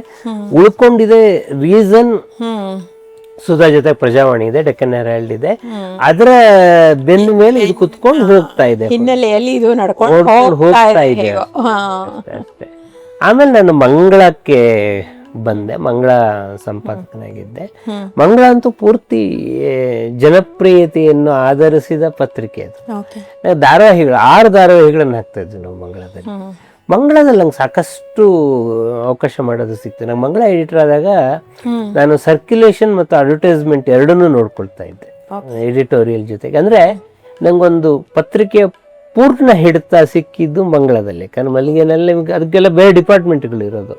ಮಂಗಳದಲ್ಲಿ ಸಾಕಷ್ಟು ಎಕ್ಸ್ಪೆರಿಮೆಂಟ್ ಮಾಡಿದೆ ನಾನು. ಒಂದ್ಸಲ ಮಂಗಳದಲ್ಲಿ ನಮ್ದೊಂದು ಹೀಗೆ ನೀವೇನು ಮಾಡ್ತಾ ಇದ್ರು ಆ ಥರದಲ್ಲಿ ಬದುಕಿನಲ್ಲೊಂದು ತಿರುವು ಅಂತ ಒಂದು ಕಾಲಮ್, ಯಾರನ್ನಾದ್ರೂ ನಾವು ಇಂಟರ್ವ್ಯೂ ಮಾಡಿ ಸಂದರ್ಶನ ವಿಜಯ ಸಂಕೇಶ್ವರನ್ನ ಸಂದರ್ಶನ ಮಾಡುವಾಗ ಅವರಂದ್ರು, ನಾನು ವಿಜಯವಾಣಿ ಶುರು ಮಾಡ್ತಾ ಇದ್ದೀನಿ, ನೀವು ಬನ್ನಿ ಅಲ್ಲಿಗೆ, ನಿಮ್ಗೊಂದು ಜವಾಬ್ದಾರಿ ಕೊಡ್ತೀನಿ ನಾನು ಅಂತ ಹೇಳಿ. ಸೊ ವಿಜಯವಾಣಿ 6 ಜನ ನಾವು ಮೊದಲು ಶುರು ಮಾಡಿದ್ವಿ. ವಿಜಯವಾಣಿ ಆಫೀಸ್ ಕೂಡ ಇರಲಿಲ್ಲ, VRL ಕೊರಿಯರ್ ಆಫೀಸಲ್ಲಿ ವಿಜಯವಾಣಿಯನ್ನ ಶುರು ಮಾಡಿದ್ದು. ಅಲ್ಲಿ ಪುರವಣಿಗಳನ್ನ, ಸಪ್ಲಿಮೆಂಟ್ಸ್ಗಳನ್ನ ಮಾಡುವ ಜವಾಬ್ದಾರಿ ನನಗೆ ಕೊಟ್ಟರು. ಸೊ ಅಲ್ಲಿ ನಾವು ಬಹಳ ದಿನಕ್ಕೊಂದು ಸಪ್ಲಿಮೆಂಟ್ಗಳು ಅಂತ ಹೇಳಿ ಅದನ್ನು ರೂಪಿಸಿ ಬೇರೆ ಬೇರೆ ಫೀಲ್ಡ್ ಮೇಲೆ ಹೌದು. ಭಾನುವಾರದ ಒಂದು ಸಮಗ್ರ ಸಪ್ಲಿಮೆಂಟು, ಮಹಿಳೆಯರಿಗೆ ಒಂದು, ಧರ್ಮಕ್ಕೆ ಒಂದು, ಮಕ್ಕಳಿಗೆ ಒಂದು, ಯುವಜನರಿಗೆ ಒಂದು, ಈ ತರದಲ್ಲಿ ಬೇರೆ ಬೇರೆ, ಕೃಷಿಗೆ ಒಂದು, ವಿಜ್ಞಾನಕ್ಕೆ ಒಂದು ಪುಟ ಕೊಟ್ಟಿದ್ದು ವಿಜಯವಾಣಿ 1ರಲ್ಲೇನೆ. ಅದಿಲ್ಲ ಅವತ್ತು, ಉಳ್ಕೊಂಡಿಲ್ಲ ಅದೆಲ್ಲ ನಾನು ಮಾಡಿದ ಪ್ರಯೋಗಗಳೆಲ್ಲ. ಬಟ್ ಆ ಥರದೆಲ್ಲ ಪ್ರಯೋಗಗಳೆಲ್ಲ ಹೋಗಿದೆ. ಆದ್ರೆ ಏನು ಸಪ್ಲಿಮೆಂಟ್ಗಳಿಗೆ ನಾನು ಹೆಸರು ಕೊಟ್ಟಿದ್ನೋ ಇವತ್ತಿಗೂ ಅದೇ ಉಳ್ಕೊಂಡಿದೆ. ಆ ಹೆಸರುಗಳು ಪೇಪರ್ಗನ್ನ ಸಪ್ಲಿಮೆಂಟ್ ಎಷ್ಟು ಚೆನ್ನಾಗಿರುತ್ತೆ ಅಲ್ವಾ? ಹೌದು. ಆದ್ರೆ ಈಗ ಬಹಳ ಥಾಟ್ ಪ್ರೊವೋಕಿಂಗ್ ಆರ್ಟಿಕಲ್ಸ್ ಅದೆಲ್ಲ ಈಗ ಬಹುಮಟ್ಟಿ ಪುರವಣಿಗಳು ಕೂಡ ನಿಂತು ಹೋಗ್ತಾ ಇದೆ. ಬಹಳ ಅತಿ ವೇಗದಲ್ಲಿ ಓಡುತ್ತಿರುವ ಇಂದಿನ ಡಿಜಿಟಲ್ ಮೀಡಿಯಾ, ಈ ಪ್ರಪಂಚದಲ್ಲಿ ನೀವು ಹೇಗೆ ಸಾಹಿತ್ಯವನ್ನು ಇಷ್ಟು ಆಳಕ್ಕೆ ಇಳಿದು ಇನ್ನೂ ಬರಿತಾ ಇದ್ದೀರಾ ಅನ್ನೋದ್ರ ಬಗ್ಗೆ ಏನ್ ಹೇಳ್ತೀರಾ? ಸೊ ಇದು ನಮ್ಗೆಲ್ಲ ಒಂದು ಬಹಳ ದೊಡ್ಡ ಚಾಲೆಂಜ್ ಇದೆ, ಬಹಳ ದೊಡ್ಡ ಚಾಲೆಂಜ್ ಇದೆ. ಏನು ಅಂತಂದ್ರೆ ನಿಮ್ಗೆ ರೀಚ್ ಇವತ್ತು ತಲುಪುವುದು ಬಹಳ ಬೇಗ, ಬಹಳ ಸುಲಭ. ಅದ್ರ ಗಟ್ಟಿಯಾದ ತಲುಪುವುದು ಅಷ್ಟೇ ಕಷ್ಟ. ಗಟ್ಟಿಯಾಗಿ ತಲುಪಬೇಕಂದ್ರೆ ಸಾಹಿತ್ಯ ಬೇಕೇ ಬೇಕು. ಇದೆಲ್ಲ ಜೊತೆಗೆ ಏನೋ ಒಂದನ್ನ ಸೇರಿಸ್ಕೊಳ್ಬೇಕು. ನಾನು ಪ್ರತಿ ಸಲನೂ ನಾನು ಎಕನಾಮಿಕ್ಸ್ ಈಗಲೂ ಪಾಠ ಮಾಡುವಾಗ ಬಹಳ ಗಂಭೀರವಾದ ಥಿಯರಿ, ಅಪ್ಲೈಡ್ ಎಕನಾಮಿಕ್ಸ್ ನಾನು ಪಾಠ ಮಾಡೋದು. ಬಹಳ ಗಂಭೀರವಾದ ಥಿಯರಿಗಳನ್ನು ಪಾಠ ಮಾಡ್ಬೇಕಾದ್ರೆ ಹುಡುಗರಿಗೆ ಥಿಯರಿ ಅಂತ ಹೇಳಿದ್ರೆ ಅವರು ಗಾಬರಿ ಬಿದ್ದ್ಬಿಡ್ತಾರೆ. ಸೊ ನಾನು ಹಿಂದಿನ ದಿನದ IPL ಮ್ಯಾಚ್ ಅನ್ನ ತಗೊಂಡು ಆ ಮ್ಯಾಚ್ ಅಲ್ಲಿ ಯಾರೋ ಸ್ಕೋರ್ ಮಾಡಿದ್ದನ್ನ ಯಾವ್ದೋ ಒಂದನ್ನ ತಗೊಂಡು ನಿಮಗೆ ಥಿಯರಿಗೆ ಲಿಂಕ್ ಮಾಡಿದ್ರೆ ಸೊ ನೀವು ಪೂರ್ತಿಯಲ್ಲಿದ್ರೆ ಒಂದು 5% ಆದ್ರೂ ತಲೆ ಒಳಗೆ ಹೋಗುತ್ತೆ. ಸೊ ಇದು ಐಎ ರಿಚರ್ಡ್ಸ್ ಹೇಳ್ತಾನಲ್ಲ, ಪ್ರಾಬ್ಲಮ್ ಆಫ್ ಕಮ್ಯುನಿಕೇಶನ್ ಅಂತ. ಇದು ಅನಾದಿ ಕಾಲದ ಪ್ರಶ್ನೆ. ಐಎ ರಿಚರ್ಡ್ಸ್ ಅವನ ಪ್ರಿನ್ಸಿಪಲ್ಸ್ ಆಫ್ ಕ್ರಿಟಿಸಿಸಮ್ ನಲ್ಲಿ ಮೊದಲನೇ ಚಾಪ್ಟರ್ ಇದೆ. ಯಾಕೆ ವಿಮರ್ಶೆ ಬೇಕು ಅಂತಂದ್ರೆ ಪ್ರಾಬ್ಲಮ್ ಆಫ್ ಕಮ್ಯುನಿಕೇಶನ್. ಬರಹಗಾರ ಯಾವ ಉದ್ದೇಶಕ್ಕೆ ಬರ್ದಿದ್ದಾನೋ ಓದುಗರಿಗೆ ಅದು ಗೊತ್ತಾಗ್ತಾ ಇಲ್ಲ, ಅದಕ್ಕೆ ಕ್ರಿಟಿಕ್ ಬೇಕು, ಮಧ್ಯದಲ್ಲಿ ಕ್ರಿಟಿಕ್ ಬೇಕು. ಹಿಂಗೆ ನಾವು ಇವತ್ತಿನ ಬಹಳ ವೇಗವಾಗಿ ಓದುವ ಡಿಜಿಟಲ್ ಯುಗದಲ್ಲಿ ನಾವು ನಮ್ಗಿರೋ ಎರಡೇ ದಾರಿ. ಒಂದು, ನಾವು ಇದು ನಮ್ದಲ್ಲ ಅಂತ ಹೇಳಿ ಬಿಟ್ಬಿಡ್ಬೇಕು. ಇಲ್ಲ, ಇದ್ರ ಜೊತೆಗೆ ಓಡಕ್ ನಾವು ಕಲ್ತ್ಕೊಂಡು ಬಿಡ್ತೀರಾ. ಹೌದು ಹೌದು. ಆಮೇಲೆ ಒಂಥರ ತಗೋಬೇಕು. ಎಲ್ಲೋ ಒಂದು ಕಡೆ ನನ್ನ ನೆಕ್ಸ್ಟ್ ಜನರೇಷನ್ಗೂ ಜ್ಞಾನವನ್ನು ದಾಟ್ಸೋ ಜವಾಬ್ದಾರಿ ನಮ್ಗಿರುತ್ತೆ. ನಮ್ಗೇನೋ ಜ್ಞಾನ ಸಿಕ್ಕಿದೆ ಅಂದ್ರೆ ನಮ್ಮ ಹಿರಿಯರು ಕೊಟ್ಟಿರೋದು ಅದು. ಇದು ಸಮಥಿಂಗ್ ಲೈಕ್ ರಿಲೇ ಓಟದ ತರ. ಸೊ ಅವ್ರೊಂದು ಟಾರ್ಚ್ ನಮ್ ಕೈ ಕೊಟ್ಟಿದ್ದಾರೆ, ನಾವ್ ಈ ಟಾರ್ಚ್ ಹ್ಯಾಂಡ್ ಓವರ್ ಮಾಡೋರ್ಗೂ ಜವಾಬ್ದಾರಿ ಇರುತ್ತೆ. ನನ್ನ ನೆಕ್ಸ್ಟ್ ಜನರೇಷನ್ ಯಾರೋ ಒಬ್ರು ದೊಡ್ಡ ಆಥರ್ DMT ಅಂತ ಬರ್ದಿದ್ದಾರೆ. ಅಂದ್ರೆ ಸಾಯಕ್ ಮುಂಚೆ ನಮ್ ತಲೆಯಲ್ಲಿ ಏನೇನಿದೆಯೋ ಅದ್ ಮುಂದಿನ ಜನರೇಷನ್ಗೆ ಅದನ್ನ ದಾಟಿಸ್ಬಿಟ್ಟು. ಹೌದೌದು, ಈ ಟಾರ್ಚ್ ಹ್ಯಾಂಡ್ ಓವರ್ ಮಾಡ್ಬೇಕಲ್ಲ ಯಾರಿಗಾದ್ರೂ. ಹೌದು, ಅದಕ್ಕಾದ್ರೂ ನಾವು ಓಡೋದ್ ಕಲ್ತ್ಕೋಬೇಕು ಅಂತ ಹೇಳಿ ಅನ್ಕೊಳ್ತೀನಿ ನಾನು. ನಿಮ್ಮ ನೆಚ್ಚಿನ ಮಡದಿ ಬಗ್ಗೆ ಸದಾ ಹಲವು ಹೊಣೆಗಳನ್ನು ಹೊತ್ತು ತಿರುಗುತ್ತಿರುವ ತಮ್ಮ ಬದುಕಿನ ಚುಕ್ಕಾಣಿ ಹಿಡಿದು ದಡ ಸೇರಿಸಲು ನನ್ನ ಮಡದಿ ರಾಧಾ ಕಾರಣ ಅಂತ ಬಹಳಷ್ಟು ಕಡೆ ಹೇಳ್ಕೊಂಡಿದ್ದೀರಾ. ಸೊ ನಿಮ್ಮ ಜೀವನದಲ್ಲಿ ನಿಮ್ಮ ಮಡದಿಯ ಪಾತ್ರ ರೂಪಕತ್ತರ ಅದನ್ನ ನಾನು ಹೇಳಿದ್ದೀನಿ. ಈಗ ನಾನು ದೀಪದ ತರ ಜಗತ್ತಿಗೆ ಕಾಣಿಸ್ತಾ ಇರ್ತೀನಿ, ಆದರೆ ಎಣ್ಣೆಯಾಗಿ ತನ್ನನ್ನು ಸುಟ್ಟುಕೊಂಡು ದೀಪ ಬೆಳಗೋಕ್ ಕಾರಣ ಆಗಿರೋಳು ನನ್ನ ಹೆಂಡತಿ. ಯಾಕಂದ್ರೆ ಅವಳ ಡೆಡಿಕೇಶನ್ ಕಾಂಟ್ರಿಬ್ಯೂಷನ್ ಇಲ್ಲದೆ ನಾನು ಇಷ್ಟು ಮಾಡಕ್ ಸಾಧ್ಯನೇ ಇಲ್ಲ. ಆಮೇಲೆ ನನಗದೊಂದು ಗಿಲ್ಟ್ ಇದೆ. ಸೊ ನಾನ್ ಮನೆಗೆ ಎಷ್ಟು ಟೈಮ್ ಕೊಡ್ಬೇಕೋ ಕೊಡ್ತಾ ಇಲ್ಲ, ಈಗಲೂ ಕೊಡ್ತಾ ಇಲ್ಲ, ಕೊಡಕ್ ಆಗ್ತಾ ಇಲ್ಲ. ನಾವು 18 ಜವಾಬ್ದಾರಿಗಳನ್ನ, ಆದ್ರೆ ನನ್ನ ಆಬ್ಸೆನ್ಸ್ ಅಲ್ಲಿ ಅವಳು ತನ್ನ ಕೆಲಸ ಬಿಟ್ಟು ಹೌಸ್ ವೈಫ್ ಆಗಿ ಮಗನನ್ನು ಬೆಳೆಸಿ ಎಲ್ಲಾ ಜವಾಬ್ದಾರಿಯನ್ನ ಹೊತ್ಕೊಂಡು, ಈಗ ಮನೆಯಲ್ಲಿ ಒಂದು ಸಣ್ಣ ವ್ಯತ್ಯಾಸ ಆದ್ರೂ ಕೂಡ ಅವಳು ಎಷ್ಟೋ ಸಲ ನನ್ನ ಗಮನಕ್ಕೆ ತರಲ್ಲ, ಅವಳೇ ಅದನ್ನ ಹ್ಯಾಂಡಲ್ ಮಾಡ್ತಾಳೆ. ಹಂಗ್ ಮಾಡಿದ್ರಿಂದ ನಂಗೆ ಇಷ್ಟೆಲ್ಲ ಮಾಡಕ್ ಸಾಧ್ಯ ಆಯ್ತು. ಆಮೇಲೆ ನಂಗೆ ಅವಳು she is my first critic. ಆಮೇಲೆ ಅವಳ ನಿರ್ಧಾರದ ಬಗ್ಗೆ ನಂಗೆ ಸಂಪೂರ್ಣ ನಂಬಿಕೆ ಇದೆ. ಇದು ಇಲ್ಲ, ಇದು ನಿಮ್ದಲ್ಲ, ಇದು ನಿಮ್ ಲೈನ್ ಆಫ್ ಥಾಟ್ ಅಲ್ಲ, ಬರಿಬೇಡಿ ಇದನ್ನ ಅಂತ ಅವಳು ಅಂದ್ರೆ ಅದು ಸರಿಯಾಗಿರುತ್ತೆ. ನಾ ಬರಿಯಲ್ಲ ಅದನ್ನ. ಅದು ಅವಳು ಅನೇಕ ಸಂದರ್ಭದಲ್ಲಿ ನಂಗೆ ಅನುಭವ ಆಗಿದೆ. ಅಂದ್ರೆ ಅದು ಮಾತು ಮೀರಿ ಬರೆದಾಗ ಅದು ಏನೋ ಎಫೆಕ್ಟ್ ಆಗಿದ್ದು ಈ ತರದ್ದೆಲ್ಲ ಆದಾಗ ನಾನು ಅವಳ ಮಾತಿಗೆ ಆ ಬೆಲೆ ಕೊಡ್ತೀನಿ ನಾನು. Oh, that's very nice, sir. Behind every man there is a woman ಅಂತ ಅದು 100% ಸತ್ಯ ಅಂತ ಅನ್ಸುತ್ತೆ ಎಲ್ಲರ ಜೀವನದಲ್ಲೂ. ನಾನು ಏನಾಗಿದ್ದೀನೋ ಅದಕ್ಕೆ ಕಾರಣ, ಅದರಲ್ಲಿ ಯಾವ ಅನುಮಾನವೂ ಇಲ್ಲ. ಸರ್, ನೀವು ಹಲವಾರು ಪ್ರತಿಭೆಗಳ ಸಮ್ಮೇಳ ಅಂತ ಹೇಳ್ಬೋದು. ಎಲ್ಲಾ ಕ್ಷೇತ್ರದಲ್ಲೂ ನಿಮ್ಮ ಕೊಡುಗೆ ಇದ್ದೇ ಇದೆ. ಆದ್ರೆ ನಿಮ್ಮ ಒಳಗಿರುವ ಲೇಖಕ ಅಥವಾ ಒಂದು ಕಲಾಕಾರ ಅಂತ ಹೇಳೋದಾದ್ರೆ ಅದು ಯಾರಿದ್ದಾರೆ ಸರ್? ಇಲ್ಲ, ಎಲ್ಲದೂ ಇದೆ ಅದ್ರಲ್ಲಿ. ನಾನು ಹಂಗೆ ಬೇರೆ ಯಾರು ಏನು ಮಾಡಕ್ಕಾಗಲ್ಲ. ನಾನು ತುಂಬಾ ಸಲ ಹೇಳ್ಕೊಂಡಿದ್ದೀನಿ, ನನ್ನ ಫಸ್ಟ್ ಲವ್ ಮ್ಯೂಸಿಕ್, ಸಂಗೀತನೇ ನನ್ನ ಮೊದಲ ಆಯ್ಕೆ. ಸೊ ಸಂಗೀತದ ಕಲಾಕಾರರಲ್ಲಿ ನೀವು ಆಗ್ಲೇ ಹೇಳ್ದಂಗೆ JK ವೆಂಕಟೇಶ್ ಇರ್ಬಹುದು, ವಿಜಯ್ ಭಾಸ್ಕರ್ ಇರ್ಬಹುದು, RNJ ಇರ್ಬಹುದು, RK ಶ್ರೀಕಂಠನ್ ಇರ್ಬಹುದು, ಬಹಳಷ್ಟು ಮಂದಿ ನಿಮ್ಮಲ್ಲಿ ಮಾಡಿದ್ದಾರೆ. ಓಕೆ ಸರ್, ಬಾನಿಗೊಂದು ಎಲ್ಲೆ ಎಲ್ಲಿದೆ ಈ ವಾಕ್ಯ ನಿಮ್ಮ ಬಾಳನ್ನು ಹೇಗೆ ಪ್ರತಿಬಿಂಬಿಸುತ್ತೆ ಅಂತ ಹೇಳೋದಾದ್ರೆ? ನಂಗೆ ಒಂದು ಯುವರ್ ಅನಂತಮೂರ್ತಿಯವ್ರ ಮಾತಿದು, ಒಬ್ಬ ಲೇಖಕ ಒಂದು ಮಾದರಿಯಲ್ಲಿ ನಾನು ಬರಿತಾ ಇದ್ದೀನಿ ಅಂತ ಇಟ್ಕೊಳ್ಳಿ, ಅದನ್ನ ಇಷ್ಟಪಡುವ ಒಂದು ವರ್ಗ ಸೃಷ್ಟಿ ಆಗ್ತಾರೆ. ಅವರು ಸೃಷ್ಟಿಯಾದ ವರ್ಗಕ್ಕೆ ನಾನು ಫೀಡ್ ಮಾಡೋದಕ್ಕೆ ಶುರು ಮಾಡ್ತೀನಿ. ಅದು ಡಿಮ್ಯಾಂಡ್ ಅಂಡ್ ಸಪ್ಲೈ ಥಿಯರಿ. ನಮ್ಮ ಬಹಳ ಜನ ಲೇಖಕರು ಸೋಲುವುದು ಈ ಹಂತದಲ್ಲಿ. ಸೊ ನಮ್ಗೊಂದು ಬರವಣಿಗೆ ಸಲೀಸಾಕ್ಬಿಡುತ್ತೆ, ಆಮೇಲೆ ನಂಗೆ ಆ ತರ ಬರೆಯೋದು ಸುಲಭ ಆಗ್ಬಿಡುತ್ತೆ. ಸೊ ನಾನು ಏನೋ ಒಂದು ಕತೆ ಬರೋದ್ರೆ ಈ ತರದ ಕತೆ ಬರೆಯೋದು ನಂಗೆ ಆಮೇಲೆ 30 ಕತೆ ಬರೋದ್ಮೇಲೆ 31ನೇ ಕತೆ ಸಲೀಸಾಗಿ ಬರ್ತದೆ. ನಮ್ಮ ರಿಯಲ್ ಚಾಲೆಂಜ್ ಏನು ಅಂತಂದ್ರೆ ನನ್ನ ವಿರುದ್ಧ ನಾನೇ ಯೋಚನೆ ಮಾಡೋದು, ನನ್ನ ಜೊತೆಗೆ ನಾನೇ ಜಗಳ ಆಡೋದು, ಪ್ರಶ್ನೆ ಬೇರೆಯವ್ರು ಎತ್ತೋದಕ್ ಮುಂಚೆ ನಾನೇ ಜಗಳ ಆಡೋದು. ಇದಕ್ ನಾವು ಏನ್ ಮಾಡ್ಬೇಕು ಅಂತಂದ್ರೆ ಪ್ರತಿ ಸಲ ಕ್ಷೇತ್ರವನ್ನ ಬದಲಾಯಿಸಿ ಹೋಗ್ಬೇಕು. ಇವತ್ ನಾನು ಸಂಗೀತ ಮಾಡಿದ್ರೆ ನಾಳೆ ಜ್ಯೋತಿಷ್ಯ ಮಾಡ್ತೀನಿ, ನಾಡ್ದು ನಾನು ಅದು ವಿಜ್ಞಾನದ ಮಾಡ್ತೀನಿ, ಹೌದು ಸಿನಿಮಾ ಮಾಡ್ತೀನಿ. ನಾನು ಏಕಕಾಲದಲ್ಲಿ 3-4 ಮಾಡ್ಬೇಕು. ಸೊ ಬಹಳ ಮ್ಯೂಸಿಕ್ ದೃಷ್ಟಿಯಿಂದಲೇ ಬಹಳ ಶಾಸ್ತ್ರೀಯ ಸಂಗೀತ ಹಾಡೋದವನು ಪಾಪ್ ಹಾಡೋದು ಬಹಳ ಕಷ್ಟ ಕೂಡ್ಲೆ, ಅಥವಾ ನಿಮ್ಗೆ ಟೆಸ್ಟ್ ಪ್ಲೇಯರ್ ಆದವನು 2020 ಆಡೋದು ಕಷ್ಟ. So sky is not the limit ಎಲ್ಲಾ ಕ್ಷೇತ್ರಗಳಲ್ಲೂ. ಬಟ್ ಅದನ್ನ ಮಾಡ್ಬೇಕು, ನಾವು ಜೀವಂತವಾಗಿ ಉಳ್ಕೋಬೇಕಾದ್ರೆ ಅದನ್ನ ಮಾಡ್ಬೇಕು. ಅದ್ರ ಬಗ್ಗೆ ನಂಗೆ ಬಹಳ ದೃಢವಾದ ನಂಬಿಕೆ. ಅದಕ್ಕೆ ಮನೆಗೊಂದು ಎಲ್ಲೆ ಎಲ್ಲಿದೆ ಅಂತ ಹಾಡುನು ಎಷ್ಟು ಚೆನ್ನಾಗಿದೆ, ಅದೆಲ್ಲ ನಮ್ಮ ಮನ್ಸಿನಲ್ಲಿ ಈಗ್ಲೂ ಕೂತ್ ಬಿಟ್ಟಿದೆ ಆ ಹಾಡುನು ಸಹ. ನಿಮ್ದು ಪಂಚಾಂಗ ಶಾಸ್ತ್ರ, ಇದ್ರ ಬಗ್ಗೆ ನೀವು ಬಹಳ ಆಳವಾಗಿ ಅಧ್ಯಯನ ಮಾಡಿದೀರಾ. ಹಾಗೇನೆ ಒಂದು ಕುವೈತ್ಗೂ ಸಹ ನೀವೊಂದು ಹಿಂದೂ ಕ್ಯಾಲೆಂಡರ್ನ ಬರ್ಕೊಟ್ಟಿದ್ದೀರಾ. ಸೊ ಇದ್ರ ಬಗ್ಗೆ ತುಂಬಾ ಕುತೂಹಲ ಸರ್. ಹೆಂಗೆ ಇನ್ನೊಂದು ನಿಮ್ಮ ಫೆದರಿನ ಕ್ಯಾಪ್ ಅಂತ ಹೇಳ್ಬೋದು. ನಮ್ದು ಪಂಚಾಂಗ ಕರ್ತರ ವಂಶನೇ. ಹೌದಾ? ನಮ್ಮ ಮುತ್ತಾತ ತಾತ ಎಲ್ಲರೂ ಪಂಚಾಂಗ ಬರೀತಾ ಇದ್ರು. ನಮ್ ತಂದೆನೂ ಪಂಚಾಂಗ ಬರೆಯೋರು. ನಾವು ಚಿಕ್ಕಂದ್ರಾದಾಗ ಬಹಳ ಕುತೂಹಲದಿಂದ ಅದನ್ನ ನೋಡ್ತಾ ಇದ್ವಿ, ಅವ್ರ ಪಂಚಾಂಗ ಬರೆಯೋದನ್ನು ನೋಡ್ತಾ ಇದ್ವಿ. ಅವ್ರು ಹೇಳ್ಕೊಡ್ತೀನಿ ಕಲ್ತ್ಕೊಂತ ನಾನು ಕಲೀಲಿಲ್ಲ, ಅವರಿಂದ ಕಲೀಲಿಲ್ಲ. ನಾನು ಮಲ್ಲಿಗೆ ಎಡಿಟರ್ ಆದಾಗ ಮಲ್ಲಿಗೆ ಬೆಂಗಳೂರು ಪ್ರೆಸ್ ಅಂಗಸಂಸ್ಥೆ ಅವರೇ ತಾನೇ ಕ್ಯಾಲೆಂಡರ್ ಎಲ್ಲ ತರ್ತಾರಲ್ವಾ. ಅವರು ಬೆಂಗಳೂರು ಪ್ರೆಸ್ಗೆ ಆಗ ಒಂದು 12 ಜನ ಪಂಚಾಂಗಕರ್ತರು ಕ್ಯಾಲೆಂಡರ್ ಮಾಹಿತಿಯನ್ನ ಕೊಡೋರು.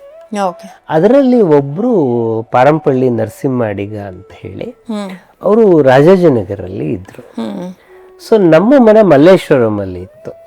ನಂಗೆ ಕ್ಯಾಲೆಂಡರ್ ನಂಗೂ ಸಂಬಂಧ ಇಲ್ಲ, ನಾನು ಮಲ್ಲಿಗೆ ಎಡಿಟರ್, ಅದು ನನ್ನ ಡಿಪಾರ್ಟ್ಮೆಂಟೇ ಅಲ್ಲ. ಅದು ನಂಗೆ ಏನು ಹೇಳೋರು ಅಂದ್ರೆ, ನೀವು ಮಲ್ಲೇಶ್ವರಂ ಇಂದ ಅವ್ರ ಮನೆ, ಯಾಕಂದ್ರೆ ಅವಾಗ ಈ ಟ್ರಾವೆಲಿಂಗ್ ಅಲ್ಲಿ ಇಷ್ಟು ಸುಲಭ ಇಲ್ಲದೆ ಇರೋ ಕಾಲ ಅದು. ಸೊ ನೀವು ರಾಜಾಜಿನಗರಕ್ಕೆ ಹೋಗಿ ಅವ್ರ ಮನೆಗೆ ಇಸ್ಕೊಂಡು ಬನ್ನಿ ಅಂತ. ಅವ್ರ ಮನೆಗೆ ಹೋದಾಗ ಹಿಂಗೆ ಒಂದು 10 ನಿಮಿಷ ಟೈಮ್ ಇದ್ರೆ ಅವರು ಈ ಪಂಚಾಂಗದ ಬಗ್ಗೆ ಒಂದಿಷ್ಟು ಕುತೂಹಲಕಾರಿಯಾದ ಸಂಗತಿಗಳನ್ನ ಹೇಳೋರು. ಹೇಳ್ತಾ ಹೇಳ್ತಾ ನಂಗೆ ಇದು ಯಾಕೆ ಕಲಿಬಾರ್ದು ಅಂತ ಒಂದು ಕುತೂಹಲ ಹುಟ್ಟಿತು. ನಮ್ಮ ಅಪ್ಪ ಮಾಡ್ತಾ ಇದ್ದಾರೆ, ವಂಶದಿಂದ ಬಂದವರು ಅವರು ದೃಗ್ಗಣಿತ ಹೇಳ್ಕೊಡ್ತಾರೆ. ಯಾವುದು? ದೃಗ್ಗಣಿತ. ಅವರು ದೃಗ್ಗಣಿತವನ್ನ ಹೇಳ್ಕೊಡ್ತಾರೆ. ದೃಗ್ಗಣಿತ ಅಂತ ಹೇಳುವುದು ಒಂದು ಪಂಚಾಂಗದ ಒಂದು ಪದ್ಧತಿ. ನೀವು ಈಗ ತುಂಬಾ ಸರಳವಾಗಿ ಹೇಳೋದಾದ್ರೆ, ದೇರ್ ಆರ್ 3 ಮೂವ್ಮೆಂಟ್ಸ್. ಒಂದು, ಭೂಮಿ ತನ್ನ ಸುತ್ತ ತಾನು ಸುತ್ತುತ್ತೆ. ಹೌದು. ಭೂಮಿ ಸೂರ್ಯನ ಸುತ್ತ ಸುತ್ತುತ್ತೆ. ಚಂದ್ರ ಭೂಮಿಯ ಸುತ್ತ ಸುತ್ತುತ್ತೆ. ಇಲ್ಲಿ ಮೈನಸ್ ಏನಂದ್ರೆ ಚಂದ್ರ ತನ್ನ ಸುತ್ತ ತಾನು ಸುತ್ತಲ್ಲ. ಇಲ್ಲ 3 ಡೈಮೆನ್ಷನ್ಸ್ ಇದೆ. ಸೊ ನಾವು ಪಂಚಾಂಗ ಬರೆಯುವಾಗ ಈ 3 ಡೈಮೆನ್ಷನ್ ಅನ್ನ ಕ್ಯಾಲ್ಕುಲೇಷನ್, ಬೇಸಿಕ್ ಡೈಮೆನ್ಷನ್ ಇದು. ಸೊ ಸಣ್ಣ ತಗೋತೀರಾ ಯೂಶಲಿ ಕ್ಯಾಲೆಂಡರ್ ಅಲ್ವಾ ಇದು ಹಿಂದೂ? ಅಲ್ಲ, ನಮ್ದು ಯಾವಾಗ್ಲೂ ನೀವು ಸೋಲಾರ್ ಇಲ್ಲದೆ ಲೂನಾರ್ ಮಾಡಕ್ಕೆ ಸಾಧ್ಯ ಇಲ್ಲ. ಸೂರ್ಯಸ್ಫುಟ ಚಂದ್ರಸ್ಫುಟ 2 ಹಾಕೊಳ್ಬೇಕು. ಇವ್ರು ಏನು ಅಂದ್ರೆ ಸಿಂಪಲ್ ಇಕ್ವೇಶನ್. ದೃಗ್ಗಣಿತದವರು ಸೂರ್ಯಸ್ಫುಟ ಚಂದ್ರಸ್ಫುಟ. ಸೂರ್ಯಸ್ಫುಟ ಅಂತ ಹೇಳುವುದು ಭೂಮಿಯ ಚಲನೆ, ಚಂದ್ರಸ್ಫುಟ ಅಂತ ಹೇಳೋದು ಚಂದ್ರನ ಚಲನೆ. ಚಂದ್ರನಿಗೂ ಭೂಮಿಗಿರುವ ಡೈಮೆನ್ಷನ್ ಲೆಕ್ಕ ಹಾಕಿದ್ರೆ ನಿಮ್ಗೆ ದೃಗ್ಗಣಿತ ಸಿಕ್ಕುತ್ತೆ. ಸೊ ಇದು ದೃಗ್ಗಣಿತದ ಬೇಸಿಕ್ ಅನ್ನ ಅವ್ರು ನನಗೆ ಹೇಳ್ಕೊಟ್ರು. ನಾನು ಅದು ಕಲ್ತ್ಕೊಂಡೆ. ಬಟ್ ನನಗೆ ಅಂದ್ರೆ ಸೂರ್ಯ ಸಿದ್ಧಾಂತ ಭಾರತದಲ್ಲಿ ಬಹಳ ಮುಖ್ಯವಾಗಿರೋದು ಸೂರ್ಯ ಸಿದ್ಧಾಂತ. ಈ ಸೂರ್ಯ ಸಿದ್ಧಾಂತವನ್ನು ನಾನು ಕಲಿಬೇಕು ಅಂತ ಹೇಳಿ ಓರಿಯೆಂಟಲ್ ಇನ್ಸ್ಟಿಟ್ಯೂಟ್ ನಲ್ಲಿ ರಿಸರ್ಚರ್ ಅವರು SN ಕೃಷ್ಣ ಜೋಯ್ಸ್ ಅಂತ ಹೇಳಿ, ಅವರು ಮಂಗಾರಸನ ಸೂಪಶಾಸ್ತ್ರವನ್ನ ಎಡಿಟ್ ಮಾಡದಂತವ್ರು. ಕುಮಾರವ್ಯಾಸ ಭಾರತದ ಒಂದು ಪ್ರತಿಯನ್ನು ಕೂಡ ಅವರು ತಾಳೆಗರಿಯನ್ನು ಪತ್ತೆ ಮಾಡದಂತವ್ರು. ಅವರು ಬೆಂಗಳೂರು ಮುದ್ರಣಾಲಯಕ್ಕೆ ಸಿದ್ಧಾಂತವನ್ನ ಹೇಳ್ಕೊಡೋರು. ಅವ್ರು ಯಾರು ಹೇಳ್ಕೊಡ್ತಿರ್ಲಿಲ್ಲ ಸಿದ್ಧಾಂತವನ್ನು. ಸೊ ನಾನು ಒಂದ್ಸಲ ಹೀಗೆ ಅವ್ರ ಲೆಕ್ಕ ಹಾಕುವಾಗ, ನಿಮ್ಗೆ ನವಮಿ ಆದ್ಮೇಲೆ ದಶಮಿ ಬಂದಾಗ ನಿಮ್ಗೆ ಒಂದ್ ಮೀನ್ ಇದೆ. ಸೊ ನಿಮ್ಗೆ 23 ಗಂಟೆಯಿಂದ 21 ಗಂಟೆ ಒಳಗೆ ಒಂದು ದಿನದ ಪ್ರಮಾಣ ಇರೋಕ್ ಸಾಧ್ಯ. 24 ಗಂಟೆ ಅಲ್ಲ, 24 ಗಂಟೆ ಯಾವತ್ತೂ ಇರಲ್ಲ. 2 ದಿನ 24 ಗಂಟೆ ಇರೋದು. ಸೊ ಇವ್ರ ಪ್ರಮಾಣದಲ್ಲಿ ನಿಮ್ ಪಂಚಾಂಗದಲ್ಲಿ 26 ಗಂಟೆವರೆಗೂ ಹೋಗುತ್ತೆ. ನನಗೆ ಒಂದು ಸಲ ಒಂದು ತಪ್ಪು ಸಿಕ್ತು, ಸರ್ ಇದು ಅಲ್ಲ ಇದು ಅಂತ, ಯಾಕಂದ್ರೆ ದುರ್ಗಣಿತ ಗೊತ್ತಿತ್ತು. ಸೊ ಲೆಕ್ಕ ತಪ್ಪಿದೆ ಇದು. ಈ ಪಂಚಾಂಗದ ಪ್ರಾಬ್ಲಮ್ ಏನು ಅಂದ್ರೆ, ನೀವು ಅಷ್ಟಮಿ ತಪ್ಪಿದ್ರೆ ಅಮಾವಾಸ್ಯವರೆಗೂ ತಪ್ತಾ ಹೋಗುತ್ತದ. ಹೌದು. ತಿಥಿ ಉದ್ದಕ್ಕೂ ಹೋಗೋದ್ರಿಂದ ಒಂದ್ ತಪ್ಪು ಪಡೆದ್ರೆ ಉದ್ದಕ್ಕೂ ತಪ್ಪಾಗತ್ತೆ. ನಾನು ತಪ್ಪಾಗಿದೆ ಸರ್ ಅಂತಂದೆ. ಆಮೇಲೆ ಅವ್ರಿಗೆ ಬಹಳ ಆತ್ಮವಿಶ್ವಾಸ, ತಪ್ಪಡಕ್ ಸಾಧ್ಯ ಇಲ್ಲ ಅಂತ ನಾನು ತೋರಿಸ್ದೆ ಅವ್ರಿಗೆ, ಇಲ್ಲ ಸರ್ ಇದು ತಪ್ಪು ಹಾಗೇ ಇದೆ ಅಂತ. ಆಗ ಅವರಿಗೆ ನನ್ನ ಬಗ್ಗೆ ಅಂದ್ರೆ ಏನ್ ಗೊತ್ತಿದೆ ಒಂದಿಷ್ಟು ಅಂತ ಹೇಳಿ ನಾನು ಅವ್ರ ಹತ್ರ ಕೇಳಿದೆ, ನಂಗೆ ಬಹಳ ಆಸೆ ಇದೆ ಸರ್ ಸಿದ್ಧಾಂತ ಕಲಿಬೇಕು ಅಂತ ಹೇಳಿ ಅಂತ. ಅವಾಗ ನೋಡಪ್ಪ 2-3 ನಿಯಮಗಳಿದೆ ನಮ್ದು. ಏಕವಸ್ತ್ರ ಉಟ್ಕೋಬೇಕು, ಮಧ್ಯಾಹ್ನ 1 ಹೊತ್ತು ಮಾತ್ರ ಊಟ ಮಾಡ್ಬೇಕು, ಅದು ಸ್ವಯಂ ಪಾಕ, ನೀವೇ ಇದ್ಲಲ್ಲಿ ಅಡಿಗೆ ಮಾಡ್ಕೋಬೇಕು, ಚಾಪೆ ಮೇಲೆ ಮಲ್ಕೋಬೇಕು, ದಿಂಬೇನು. ಪಂಚಾಂಗ ಬರಿಬೇಕಂದ್ರೆ ಇದೆಲ್ಲ ನಿಯಮಗಳ ಇದೆಲ್ಲ ಮಾಡ್ತೀಯಾರ ಹೇಳ್ಕೊಡ್ತೀನಿ ಅಂದ್ರು. ನನಗೆ ನಾನು ಕಲಿಬೇಕು ಅನ್ನೋ ಹಠ ಇತ್ತಲ್ವಾ, ಇದೆಲ್ಲ ಮಾಡಿ ಅವ್ರ ಹತ್ರ ಸಿದ್ಧಾಂತವನ್ನ ಕಲ್ತ್ಕೊಂಡೆ ನಾನು. ಎಷ್ಟು ದಿನ ಕಲ್ತ್ರಿ ಸರ್? ಒಂದ್ ವಾರದಲ್ಲೇ ಲೆಕ್ಕಾಚಾರದ ಕಲ್ತ್ಕೊಂಡ್ರೆ. ಆಮೇಲೆ ನಾನು ಒಂದ್ಸಲ ಬಾಗಲಕೋಟೆ ಸಾಹಿತ್ಯ ಸಮ್ಮೇಳನಕ್ಕೆ ಹೋಗಿದ್ದೆ. ಬಾಗಲಕೋಟೆ ಸಾಹಿತ್ಯ ಸಮ್ಮೇಳನಕ್ಕೆ ಹೋದಾಗ ಅಲ್ಲಿ ಪಂಚಾಂಗ ಗಣಿತ ಸಂಜೀವಿನಿ ಅಂತ 2 ವಾಲ್ಯೂಮ್ ಬಸವಯ್ಯ ಶಾಸ್ತ್ರಿ ಹಿರೇಮಠ ಅವರು ಬರ್ದಿರ್ತಕ್ಕಂಥ ಪುಸ್ತಕ. ಆ ಪುಸ್ತಕನ ಕೊಂಡ್ಕೊಂಡ್ ಬಂದ್ರೆ ನನಗೆ ಇವ್ರು ಏನು ಸಿದ್ಧಾಂತ ಹೇಳ್ಕೊಟ್ಟಿದ್ರು ಆ ಲೆಕ್ಕಾಚಾರಕ್ಕೂ ತುಂಬಾ ವ್ಯತ್ಯಾಸ ಇತ್ತು.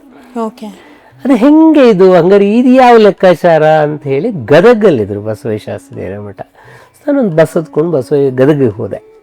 ಗದಗಿಗೆ ಹೋದ್ರೆ ಅವ್ರ ಮನೆ ಮುಂದೆ 100 ಜನ ಕ್ಯೂ ನಿಂತಿದ್ದಾರೆ, ಎಲ್ಲ ಜಾತಕ ಹಿಡ್ಕೊಂಡು ಹೇಳ್ಕೊಂಡು. ಸೊ ಅವ್ರಿಗೆ ಸೆಕ್ರೆಟರಿ ಇಲ್ಲ, ಯಾರು ಇಲ್ಲ, ನೇರವಾಗಿ ಅವ್ರನ್ನ ಭೇಟಿ ಮಾಡಕ್ಕೂ ಸಾಧ್ಯ ಇಲ್ಲ. ಸರಿ, ನಾನು ಕ್ಯೂನಲ್ಲಿ ನಿಂತ್ಕೊಂಡೆ. ಕ್ಯೂನಲ್ಲಿ ನಿಂತ್ಕೊಂಡು ನನ್ನ ಸರದಿ ಬಂತಲ್ಲ, ಒಂದು 3-4 ಗಂಟೆ ಕಾಯ್ಬೇಕಾಯ್ತು ಅಲ್ಲ. ಸರದಿ ಬಂದ್ಮೇಲೆ ಏನಪ್ಪ ನಿನ್ ಸಮಸ್ಯೆ ಅಂದ್ರು. ನನ್ನ ಸಮಸ್ಯೆ ಏನೂ ಇಲ್ಲ, ನಾನು ಪಂಚಾಂಗ ಕಲಿಬೇಕು ನಿಮ್ಮ ಹತ್ರ ಅಂತ ಬಂದಿದ್ದೀನಿ ಅಂತಂದೆ. 87 ವರ್ಷ ಅವಾಗ.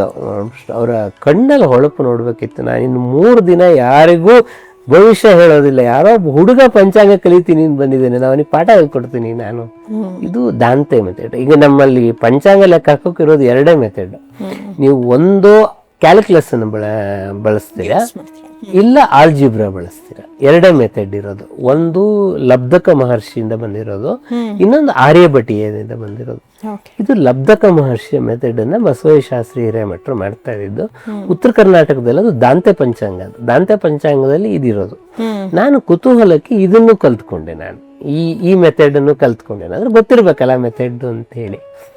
ಆಮೇಲೆ ನಾನು ಒಂದ್ಸಲ ಇಂಟರ್ನೆಟ್ ಅಲ್ಲಿ 2000 ಇಂಟರ್ನೆಟ್ ಇನ್ನೂ ಶುರುವಾಗಿತ್ತು, ಅಷ್ಟೇ ಇನ್ನೂ ಇದಿರ್ಲಿಲ್ಲ. ನನಗೆ ಇಸ್ಲಾಮಿಕ್ ಕ್ಯಾಲೆಂಡರ್ನ ಹೆಂಗ್ ಲೆಕ್ಕ ಹಾಕ್ತಾರೆ ಅನ್ನೋದ್ರ ಬಗ್ಗೆ ಬಹಳ ಕುತೂಹಲ. ಸಾಮಾನ್ಯಕ್ಕೆ ಇವ್ರು ನಾವು ಚಂದ್ರನ ಚಲನ ಲೆಕ್ಕ ಹಾಕೊಳ್ತೀವಿ, ಅದನ್ನ ಅವರು ಇಸ್ಲಾಮಿಕ್ ಕ್ಯಾಲೆಂಡರ್ ಬರ್ಕೊಂಡ್ಬಿಡ್ತಾರೆ. ಚಲನ ಲೆಕ್ಕ ಹೇಳ್ತೀನಿ ನಾನು. ಒಂದು basics of the Islamic calendar ಅಂತ ಹೇಳಿ ಒಂದು ಆರ್ಟಿಕಲ್ ನಾನು ನೆಟ್ ಅಲ್ಲಿ ನೋಡಿದೆ. ಅದು ಯಾವ್ದೋ ಸೌದಿ ಅರೇಬಿಯನ್ ಪಬ್ಲಿಕೇಶನ್ ನಲ್ಲಿ ಬಂದು. The author is doctor Zahir Jayanagar, Bangalore. ಜಯನಗರಲ್ಲೇ. ಫೋನ್ ನಂಬರ್ ಇಲ್ಲ, ಇಮೇಲ್ ID ಇಲ್ಲ, ಏನೂ ಇಲ್ಲ. ಸೊ ನಾನು ಸೌದಿ ಅರೇಬಿಯಾದ ಅದರ ಸೋರ್ಸ್ ಇದಿರುತ್ತಲ್ಲ, ಅವರಿಗೆ ಇಮೇಲ್ ಹಾಕಿದ್ರೆ ಏನು ಉತ್ತರ ಬರಲಿಲ್ಲ.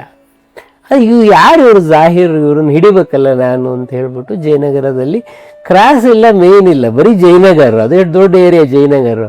ಸುಮ್ ದಿನಾ ಒಂದೊಂದು ಬೀದಿ ಹುಡುಕಿ, ಇಲ್ಲಿ ಜಾಹಿರ್ ಮನೆ ಇದೆಯಾ, ಇಲ್ಲಿ ಜಾಹಿರ್ ಮನೆ ಇದೆಯಾ, ಹುಡುಕಿ ಎಲ್ಲ ಜಾಹಿರ್ ಮನೆ ಸಿಗ್ತಾ ಇಲ್ಲ. ಕೊನೆಗೆ ನಂಗೊಂದು ಕೊನೆಯ ದಾರಿ ಅಂತ ಹೇಳ್ಬಿಟ್ಟು ಜಯನಗರ ಪೊಲೀಸ್ ಸ್ಟೇಷನ್ಗೆ ಹೋದೆ ಸೀದಾ. ನಾನು ಪೊಲೀಸ್ ಇನ್ಸ್ಪೆಕ್ಟರ್ ಹತ್ರ ನೋಡಿದ, ಜಾಹಿರ್ ಅವ್ರನ್ನ ಹುಡುಕ್ಬೇಕು, ನನಗೆ ಹುಡುಕೊಡಿ. ಯಾಕೆ ಅವ್ರು ಯಾರು ಅಂದ್ರು. ಇಲ್ಲ, ನನಗೆ ಇಸ್ಲಾಮಿಕ್ ಕ್ಯಾಲೆಂಡರ್ ಕಲಿಬೇಕು, ಅದಕ್ಕೆ ಅವ್ರನ್ನ ನಾನು ಹುಡುಕ್ಬೇಕು ಅಂದ್ರು. ಪಾಪ ಇನ್ಸ್ಪೆಕ್ಟರ್ ಬಹಳ ಒಳ್ಳೆಯವರಿದ್ರು. ಇದಾದ 3 ದಿನಕ್ಕೆ ಅವ್ರು ಜೀಪ್ ಕಳಿಸಿದ್ರು ನಮ್ಮ ಆಫೀಸ್ಗೆ. ನೋಡಿ, ಜಯನಗರ ಪೊಲೀಸ್ ಸ್ಟೇಷನ್ ನಿಂದ ನೆಕ್ಸ್ಟ್ ಕ್ರಾಸ್ ನ 3ನೇ ಮನೆ ಜಾಹಿರ್ ಮನೆ. ಅವರು ಜಾಹಿರ್ನ ನಾನು ಹಿಂಗೆ ಪತ್ತೆ ಮಾಡಿದೆ. ಜಾಹಿರ್ ವಿಕ್ಟೋರಿಯಾ ಹಾಸ್ಪಿಟಲ್ ನಲ್ಲಿ ಸರ್ಜನ್ ಆಗಿದ್ದವರು. ಅವರು he met with a major road accident. ಅವ್ರಿಗೆ ಅಮೆರಿಕಾದಲ್ಲಿ 1 ವರ್ಷ he got a multiple surgeries. ಅಷ್ಟ್ ಆದ್ಮೇಲೆ ಕೂಡ ಅವ್ರಿಗೆ ಕುತ್ಕೊಳಕ್ ಆಗತ್ತೆ ಅಷ್ಟೇ, ಓಡಾಡಕ್ಕಾಗಲ್ಲ. ಓಡಾಡಕ್ಕಾಗಲ್ಲ. He reached that stage. ಈಗ ಅವ್ರು ಸರ್ಜರಿ ಮಾಡೋ ಹಾಗಿಲ್ಲ, ಪ್ರೊಫೆಷನ್ ಕಂಟಿನ್ಯೂ ಮಾಡೋ ಹಾಗಿಲ್ಲ. ಅವರು ಹಿ ಡಿಸೈಡೆಡ್ ಟು ಇದು ಇಸ್ಲಾಮಿಕ್ ಕ್ಯಾಲೆಂಡರ್ ಮೇಲೆ ಕೆಲಸ ಮಾಡ್ತೀನಿ ನಾನು ಅಂತ ಶುರು ಮಾಡಿದ್ರು.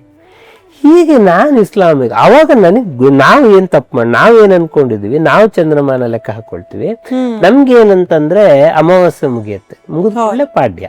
ಹೌದು, ಅವ್ರಿಗೆ ಹಂಗಲ್ಲ, ಚಂದ್ರ ಕಣ್ಣಿಗೆ ಕಾಣಿಸ್ಬೇಕು. That will take 46 hours. ಹೌದು ಹೌದು. ಹಿಜ್ರಿನಲ್ಲಿ 2 ಲೆಕ್ಕ ಇದೆ. ಒಂದು ಏಜ್ ಆಫ್ ದ ಮೂನ್, ಚಂದ್ರನಿಗೆ ಎಷ್ಟು ವಯಸ್ಸಾಗಿದೆ ಅಂತ ಲೆಕ್ಕ ಹಿಡ್ಕೊಂಡು.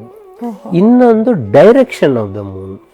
ಹಿಂದೂ ಪಂಚಾಂಗದಲ್ಲಿ direction of the moon is unimportant. ನಮ್ಗೆ ಚಂದ್ರ ಎಟ್ಲಗಾರ ಹೋಗ್ಕೊಳ್ಳಿ, ನಾವೊಂದು ಲೆಕ್ಕ ಹಿಡಿಯಲ್ಲ. ಬಟ್ ಅವ್ರು ನಮಾಜ್ ಮಾಡೋದು ಡೈರೆಕ್ಷನ್ ಆಫ್ ದ ಮೂನ್ ಅಲ್ಲಿ. ಸೊ ಅದಕ್ಕೆ ಅವ್ರಿಗೆ ಡೈರೆಕ್ಷನ್ ಆಫ್ ದ ಮೂನ್ ಬೇಕು. ಆಮೇಲೆ ನನಗೆ ಜಾಹಿರ್ ಹತ್ರ ಕಲಿಬೇಕಾದ್ರೆ ಗೊತ್ತಾಗಿದ್ದು, ಹಿಜ್ರಿನಲ್ಲಿ 8 ಮೆಥಡ್ ಇದೆ. ಸೊ ನಾವು ಇಂಡಿಯಾದಲ್ಲಿ ಒಂದು ಮೆಥಡ್ ನೋಡಿ, ಇದು ಶಿಯಾ ಸುನ್ನಿ ಮೆಥಡ್ ಬೇರೆ ಅಂದ್ರೆ ಫ್ಲೈಟ್ ಇಲ್ಲ ಮೆಕ್ಕಾ ಟು ಮದೀನಾ. ಅದೇ ಹಿಜ್ರಾ ಅಂದ್ರೆ ಅದೇ. ಅದು ಮೊಹಮ್ಮದ್ ಮೆಕ್ಕಾದಿಂದ ಮದೀನಕ್ಕೆ ಓಡಿ ಹೋದ ವರ್ಷವನ್ನ ಹಿಜ್ರಾ ಅಂತ ಕರೀತಾರೆ. ಅಲ್ಲಿಂದ ಅವರ ನಮ್ಮ ಶಕ ವರ್ಷ ಶಾಲಿವಾಹನ ಶಕ ವರ್ಷ ಶುರುವಾದಂಗೆ ಅವರ ಹಿಜ್ರಾ ಶುರುವಾಗಿದೆ. ಅದರಲ್ಲಿ ಇರಾನ್, ಇರಾಕ್ ಬೇರೆ ಬೇರೆ ಹಿಜ್ರಾನ ಬಳಸುತ್ತೆ, ಸೌದಿ ಅರೇಬಿಯಾ ಬೇರೆಯನ್ನು ಬಳಸುತ್ತೆ, ಇಂಡೋನೇಷ್ಯಾ ಬೇರೆ ಇದೆ, ಟರ್ಕಿ ಬೇರೆ ಇದೆ, ಅವರಲ್ಲೂ ಬೇರೆ ಬೇರೆ ಇದೆ. ಸೊ ಕೆಲವರು ರಾತ್ರಿ ಚಂದ್ರ ಹುಟ್ಟದಾಗಿಂದ ಲೆಕ್ಕ ಹಿಡಿತಾರೆ, ಇರಾಕ್ ನಲ್ಲಿ ಬೆಳಿಗ್ಗೆ ಚಂದ್ರ ಕಾಣಿಸುವಾಗಿಂದ ಲೆಕ್ಕ ಹಿಡಿತಾರೆ. ಈ ತರದ ಮೆಥಡ್ಗಳನ್ನೆಲ್ಲ ನಾನು ಸುಮ್ನೆ ಕೂತು ಅವರಿಂದ ಕಲ್ತ್ಕೊಂಡೆ. ಹೇಳ್ಕೊಟ್ರು, ಜಾಹಿರ್ ಫುಲ್ ಹೇಳ್ಕೊಟ್ರು ಅದನ್ನೆಲ್ಲ. ಕುವೈತ್ ಅಲ್ಲಿ ಅಮಾಂಗ್ ಆಲ್ ಹಿಜ್ರಿ ಕ್ಯಾಲೆಂಡರ್ಸ್ ಸೂರ್ಯನ ಚಲನೆ ಲೆಕ್ಕ ಹಿಡಿಯುವ ಏಕೈಕ Islamic calendar Kuwait. Kuwait more advanced calendar than Gregorian calendar. So Zahir ಮಾಡ್ತಾ ಇದ್ರು. ಜಾಹಿರ್ ಹೋದ್ಮೇಲೆ ಒಂದಿಷ್ಟು ದಿನ ನಾನು ಕುವೈತ್ ಇನ್ಫಾರ್ಮೇಶನ್ ಅನ್ನ ಅವ್ರಿಗೆ ಕಳಿಸ್ಕೊಡ್ತಾ ಇದ್ದೆ. ಈಗ ಅವ್ರದ್ದು Kuwait is A much scientific country, ಅಲ್ಲಿ ತುಂಬಾ ಒಳ್ಳೊಳ್ಳೆಯ ಸ್ಕಾಲರ್ಸ್ ಕೂಡ ಇದ್ದಾರೆ. ನಂಗೆ ಆ ಥರದ ಇಂಟ್ರಾಕ್ಷನ್ ಎಲ್ಲ ಜಾಹಿರಿಂದ ಸಿಕ್ತು. That open A new venue ಅಂತ ಹೇಳ್ತಾರೆ,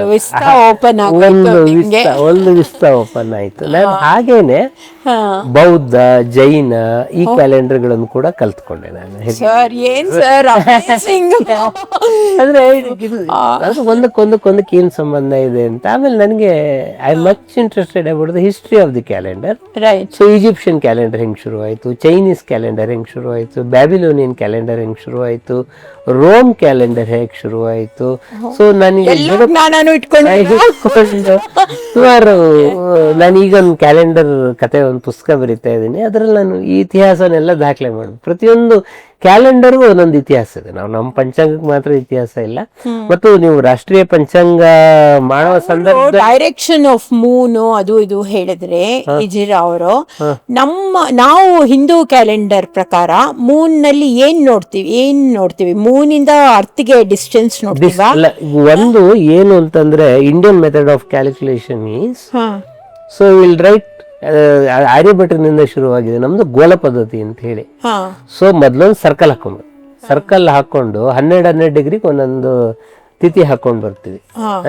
ಸೊ ನಿಮಗೆ 0 ನಲ್ಲಿ ಅಮಾವಾಸ್ಯೆ, 20ನೇ ಡಿಗ್ರಿಗೆ ಪಾಡ್ಯ, 90ನೇ ಡಿಗ್ರಿಗೆ ಅಷ್ಟಮಿ, 180ನೇ ಡಿಗ್ರಿಗೆ ಹುಣ್ಣಿಮೆ, 220ನೇ ಡಿಗ್ರಿಗೆ ಶುಕ್ಲ ಬಹುಳ ಪಾಡ್ಯ, ಬಹುಳ ಅಷ್ಟಮಿ, ಆಮೇಲೆ ನಿಮ್ಗೆ 0ಕ್ಕೆ ಮತ್ತೆ ಅಮಾವಾಸ್ಯೆ. ಈ ಮೆಥಡ್ ಇದೆಯಲ್ಲ, ದಿಸ್ ಇಸ್ ಮೋರ್ ಸೈಂಟಿಫಿಕ್. ಯಾಕೆ ಅಂತಂದ್ರೆ ಚಂದ್ರನಲ್ಲಿ ಅಮಾವಾಸ್ಯೆ ಅಂತ ಹೇಳುವುದು ಮಧ್ಯರಾತ್ರಿ. ಚಂದ್ರನಿಗೆ 15 ದಿನಕ್ಕೆ ಒಂದು ದಿನ ಚಂದ್ರನಲ್ಲಿ.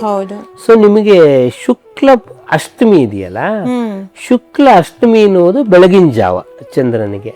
ನೀವು ಯಾವುದೇ ಬಾಹ್ಯಾಕಾಶ ನೌಕೆಯನ್ನ ನೀವು ನೋಡಿ ಅದನ್ನ ಇಳಿಸೋದು ಶುಕ್ಲಾಷ್ಟಮಿ ದಿವಸ. ಹೌದಾ? ಯಾಕೆಂದ್ರೆ ಚಂದ್ರನ ಬೆಳಗಿನ ಜಾವ, ಅದು ಹುಣ್ಣಿಮೆ ಅನ್ನೋದು ಮಧ್ಯಾಹ್ನ ಚಂದ್ರನಿಗೆ. ಅಂದ್ರೆ ಚಂದ್ರನಿಗೆ ನಾವು ಹೋಗ್ಬೇಕಾದ್ರೆ ಆ ಬಹುಳ ಅಷ್ಟಮಿ ಶುಕ್ಲ ಪಕ್ಷದಲ್ಲಿ ಶುಕ್ಲ ಅಷ್ಟಮಿ ದಿವಸನೇ ಎಲ್ಲಾ ನಮ್ಮ ಈ ಸ್ಪೇಸ್ ಶಟಲ್ಸ್ ಎಲ್ಲ ಲ್ಯಾಂಡ್ ಆಗೋದು. We are much scientific like that way. Okay, so ಇದನ್ನ ನಾವು ಮೊದಲು ಲೆಕ್ಕ ಹಾಕೊಳ್ತೀವಿ. ಇದು ಮೊದಲನೇ ಸಂಸ್ಕರಣ ಅಂತ ಹೇಳಿ. ಎರಡನೇ ಸಂಸ್ಕರಣದಲ್ಲಿ ಏನು ಅಂತಂದ್ರೆ, ಸೊ ನಿಮ್ಗೆ 12 ಡಿಗ್ರಿಗೆ ತಿಥಿಗಳು ಇಲ್ಲ. ಯಾಕೆ ಅಂದ್ರೆ ಚಂದ್ರ ಭೂಮಿಯನ್ನ ವೃತ್ತಾಕಾರದಲ್ಲಿ ಸುತ್ತಾ ಇಲ್ಲ, ಆಯತಾಕಾರದಲ್ಲಿ ಹಿಂಗ್ ಸುತ್ತಾ ಇಲ್ಲ. ಹೀಗಾಗಿ ನಿಮ್ಗೆ 12ರಿಂದ 24ರಿಂದ 36 ವ್ಯತ್ಯಾಸ ಡಿಫರೆನ್ಸ್ ಇರುತ್ತೆ. ಸೊ ನಾವು science moon and sun is earth, sun ಅಂತ ನಾವು ನಮ್ಮ ಪಂಚಾಂಗದಲ್ಲಿ ಕರೆಯೋದು ಅರ್ಥನ್. ಈ ವ್ಯತ್ಯಾಸವನ್ನ ಕಳ್ಕೊಳ್ತೀನಿ. ಇದು ಎರಡನೇ ಸಂಸ್ಕರಣ. ಇದು ಮೂರನೇ ಸಂಸ್ಕರಣ, ಚಂದ್ರ ಭೂಮಿಯ ಗುರುತ್ವಾಕರ್ಷಣೆಗೆ ಸಿಕ್ಕಾಕೊಳ್ಳುತ್ತೆ. ನಿಮಗೆ ಶುದ್ಧ ಅಷ್ಟಮಿಯಿಂದ ಹುಣ್ಣಿಮೆಯವರೆಗೆ ಭೂಮಿಗೆ ಹತ್ರ ಇರ್ತಾನೆ ಚಂದ್ರ. ಗ್ರಾವಿಟೇಷನ್ ಫೋರ್ಸ್ ಇಂದ ಅವನ ಮೂವ್ಮೆಂಟ್ ಸ್ಲೋ ಇರುತ್ತೆ. ಅದೇ ನಿಮಗೆ ಬಹುಳ ಅಷ್ಟಮಿಯಿಂದ ಅಮಾವಾಸ್ಯೆಗೆ ಬರುವಾಗ ಹಿ ಮೂವ್ಸ್ ಫಾಸ್ಟ್, ಭೂಮಿಗೆ ದೂರ ಇರುತ್ತೆ. ನಾನು ಈ ವ್ಯತ್ಯಾಸವನ್ನ ಲೆಕ್ಕ ಹಾಕೊಳ್ಬೇಕು. ಇದು ಮೂರನೇ ಸಂಸ್ಕರಣ. ನಾಲ್ಕನೇದು ಏನು ಅಂತಂದ್ರೆ, ಭೂಮಿ ಕೂಡ ಆಯತಾಕಾರವಾಗಿ ಸುತ್ತಾ ಇದೆ, ಭೂಮಿ ಕೂಡ ವೃತ್ತಾಕಾರವಾಗಿ. ಹೌದು, ಅದರಿಂದ ನಿಮ್ಗೆ ಚೈತ್ರ ಇದ್ದಂಗೆ ವೈಶಾಖ ಇರಲ್ಲ, ವೈಶಾಖ ಇದ್ದಂಗೆ ಜ್ಯೇಷ್ಠ ಇರಲ್ಲ. ಸೊ ನಾನು ಚೈತ್ರಕ್ಕೆ ಬೇರೆ ಲೆಕ್ಕ ಹಾಕೋಬೇಕು, ವೈಶಾಖಕ್ಕೆ ಬೇರೆ ಲೆಕ್ಕ. ಇದು ನಾಲ್ಕನೇ ಸಂಸ್ಕರಣ. ಅದಕ್ಕೆ ಈಕ್ವಲ್ ಆಗಿರಲ್ಲ ಮಂತ್ಸ್. ಐದನೇ ಸಂಸ್ಕರಣ ಏನು ಅಂತಂದ್ರೆ, ಭೂಮಿ ಚಂದ್ರನ ಜೊತೆಗೆ ಸೂರ್ಯ ಕೂಡ ಮೂವ್ ಆಗ್ತಾ ಇದೆ.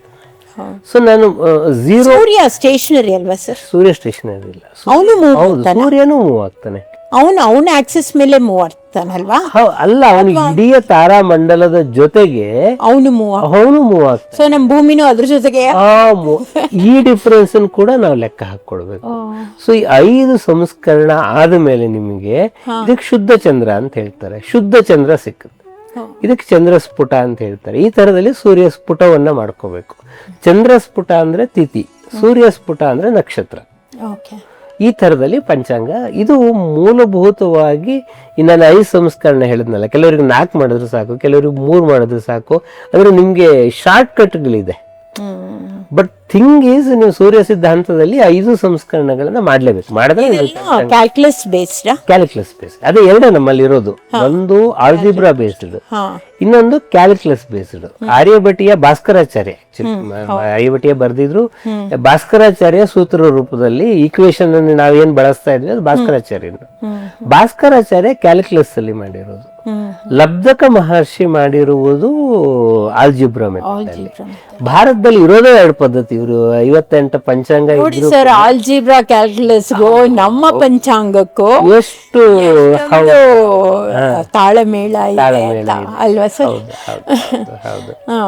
ಸೊ ನಮ್ಮ ಸೈನ್ಸ್ ನಾವ್ ಯಾವ ರೀತಿನಲ್ಲೂ ಜ್ಯೋತಿಷ್ ಶಾಸ್ತ್ರ ಸೈನ್ಸ್ ಅದು ಅಲ್ವಾ? ಜ್ಯೋತಿಷ್ ಶಾಸ್ತ್ರ, ಪಂಚಾಂಗ, ಶ್ರೀಮಂತವಾದ ವಿದ್ಯೆ ಅಂದ್ರೆ 1800 ಗ್ರಂಥಗಳಿದೆ ನಮ್ಮಲ್ಲಿ. ಬರೀ ಪಂಚಾಂಗದ ಬಗ್ಗೆನೇ ಅಷ್ಟು ಗ್ರಂಥಗಳಿದೆ. ಸೊ ನಿಮ್ಗದು ನಿರಂತರ ಕ್ರಿಸ್ತಪೂರ್ವ 16ನೇ ಶತಮಾನದಿಂದ ಭಾರತದ ಪಂಚಾಂಗ ಗಣಿತ ಶುರುವಾದ್ರೆ ಇದು 21ನೇ ಶತಮಾನ. ಸರ್, ಹಾಗೆ ನೀವು ಅರ್ಥಶಾಸ್ತ್ರಗಳ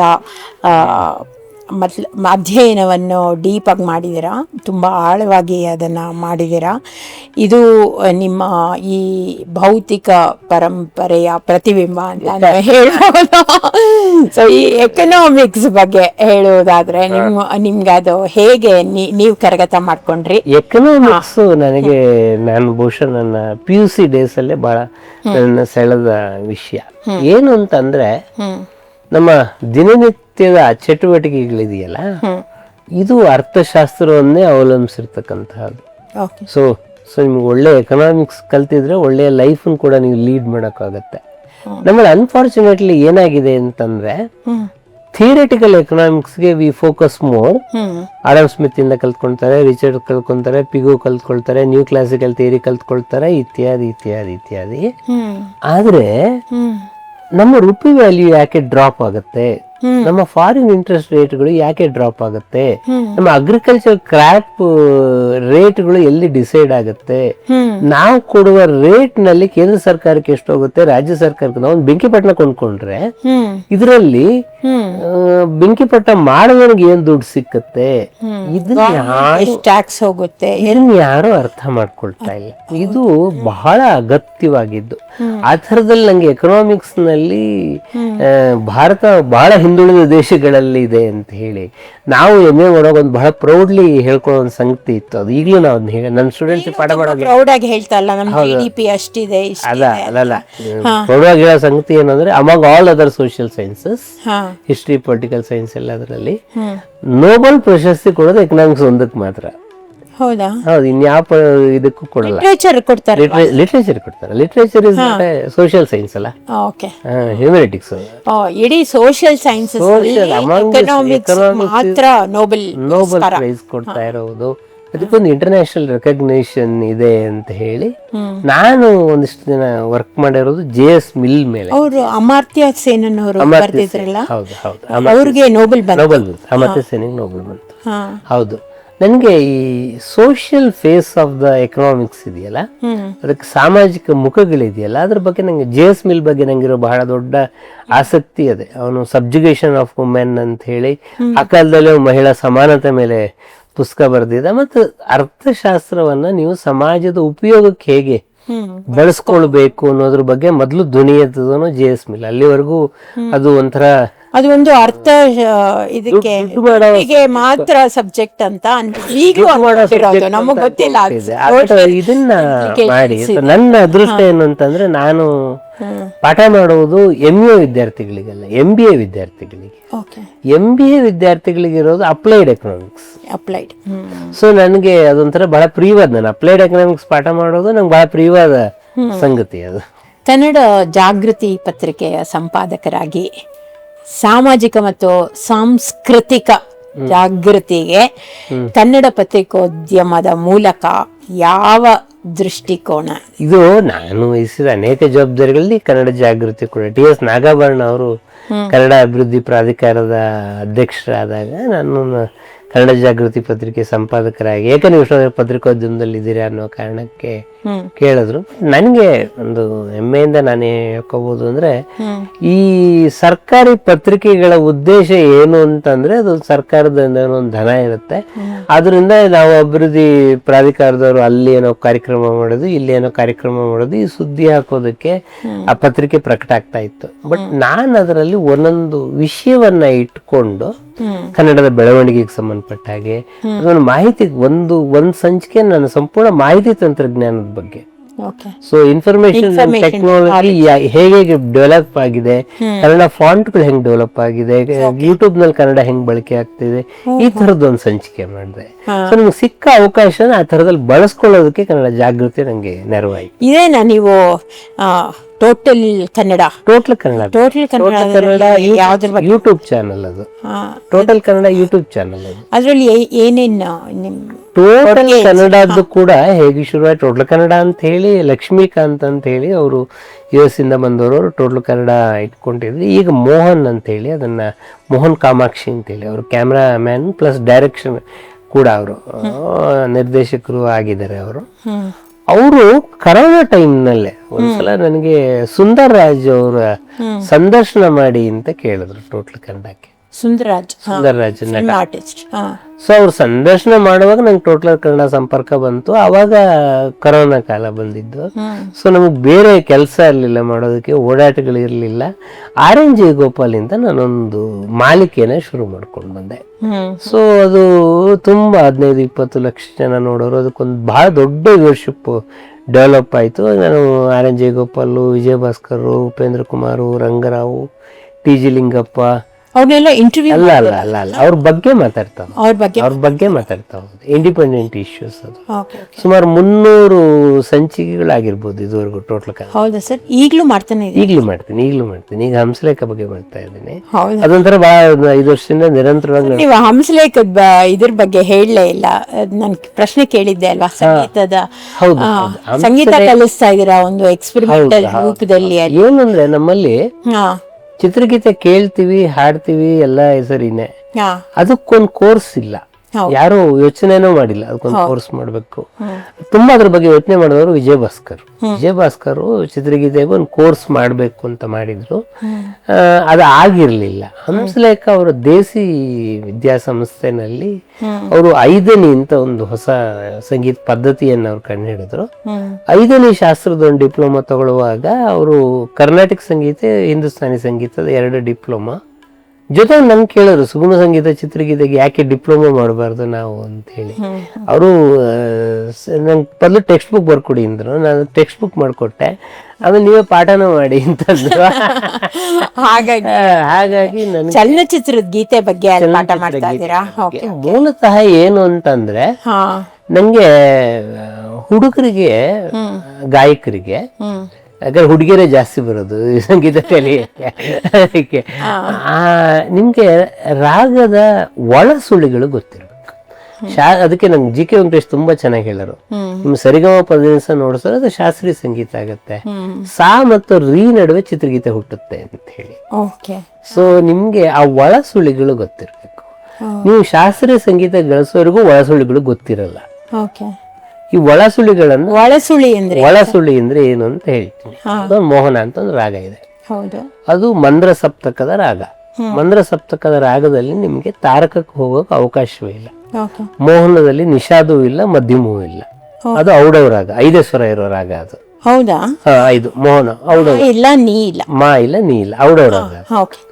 ಆದ್ರೆ ರಾಜ್ಕುಮಾರ್ ಎಲ್ಲಾದರೂ ಇರು ಎಂತಾದರೂ ಇರು ಗೀತೆ ಹಾಡ್ತಾರೆ. ಕನ್ನಡವೇ ಸತ್ಯ ಕನ್ನಡ ನೀವೇ ನಿತ್ಯನ ತಾರಕಕ್ಕೆ ತಗೊಂಡು ಹೋಗ್ತಾರೆ.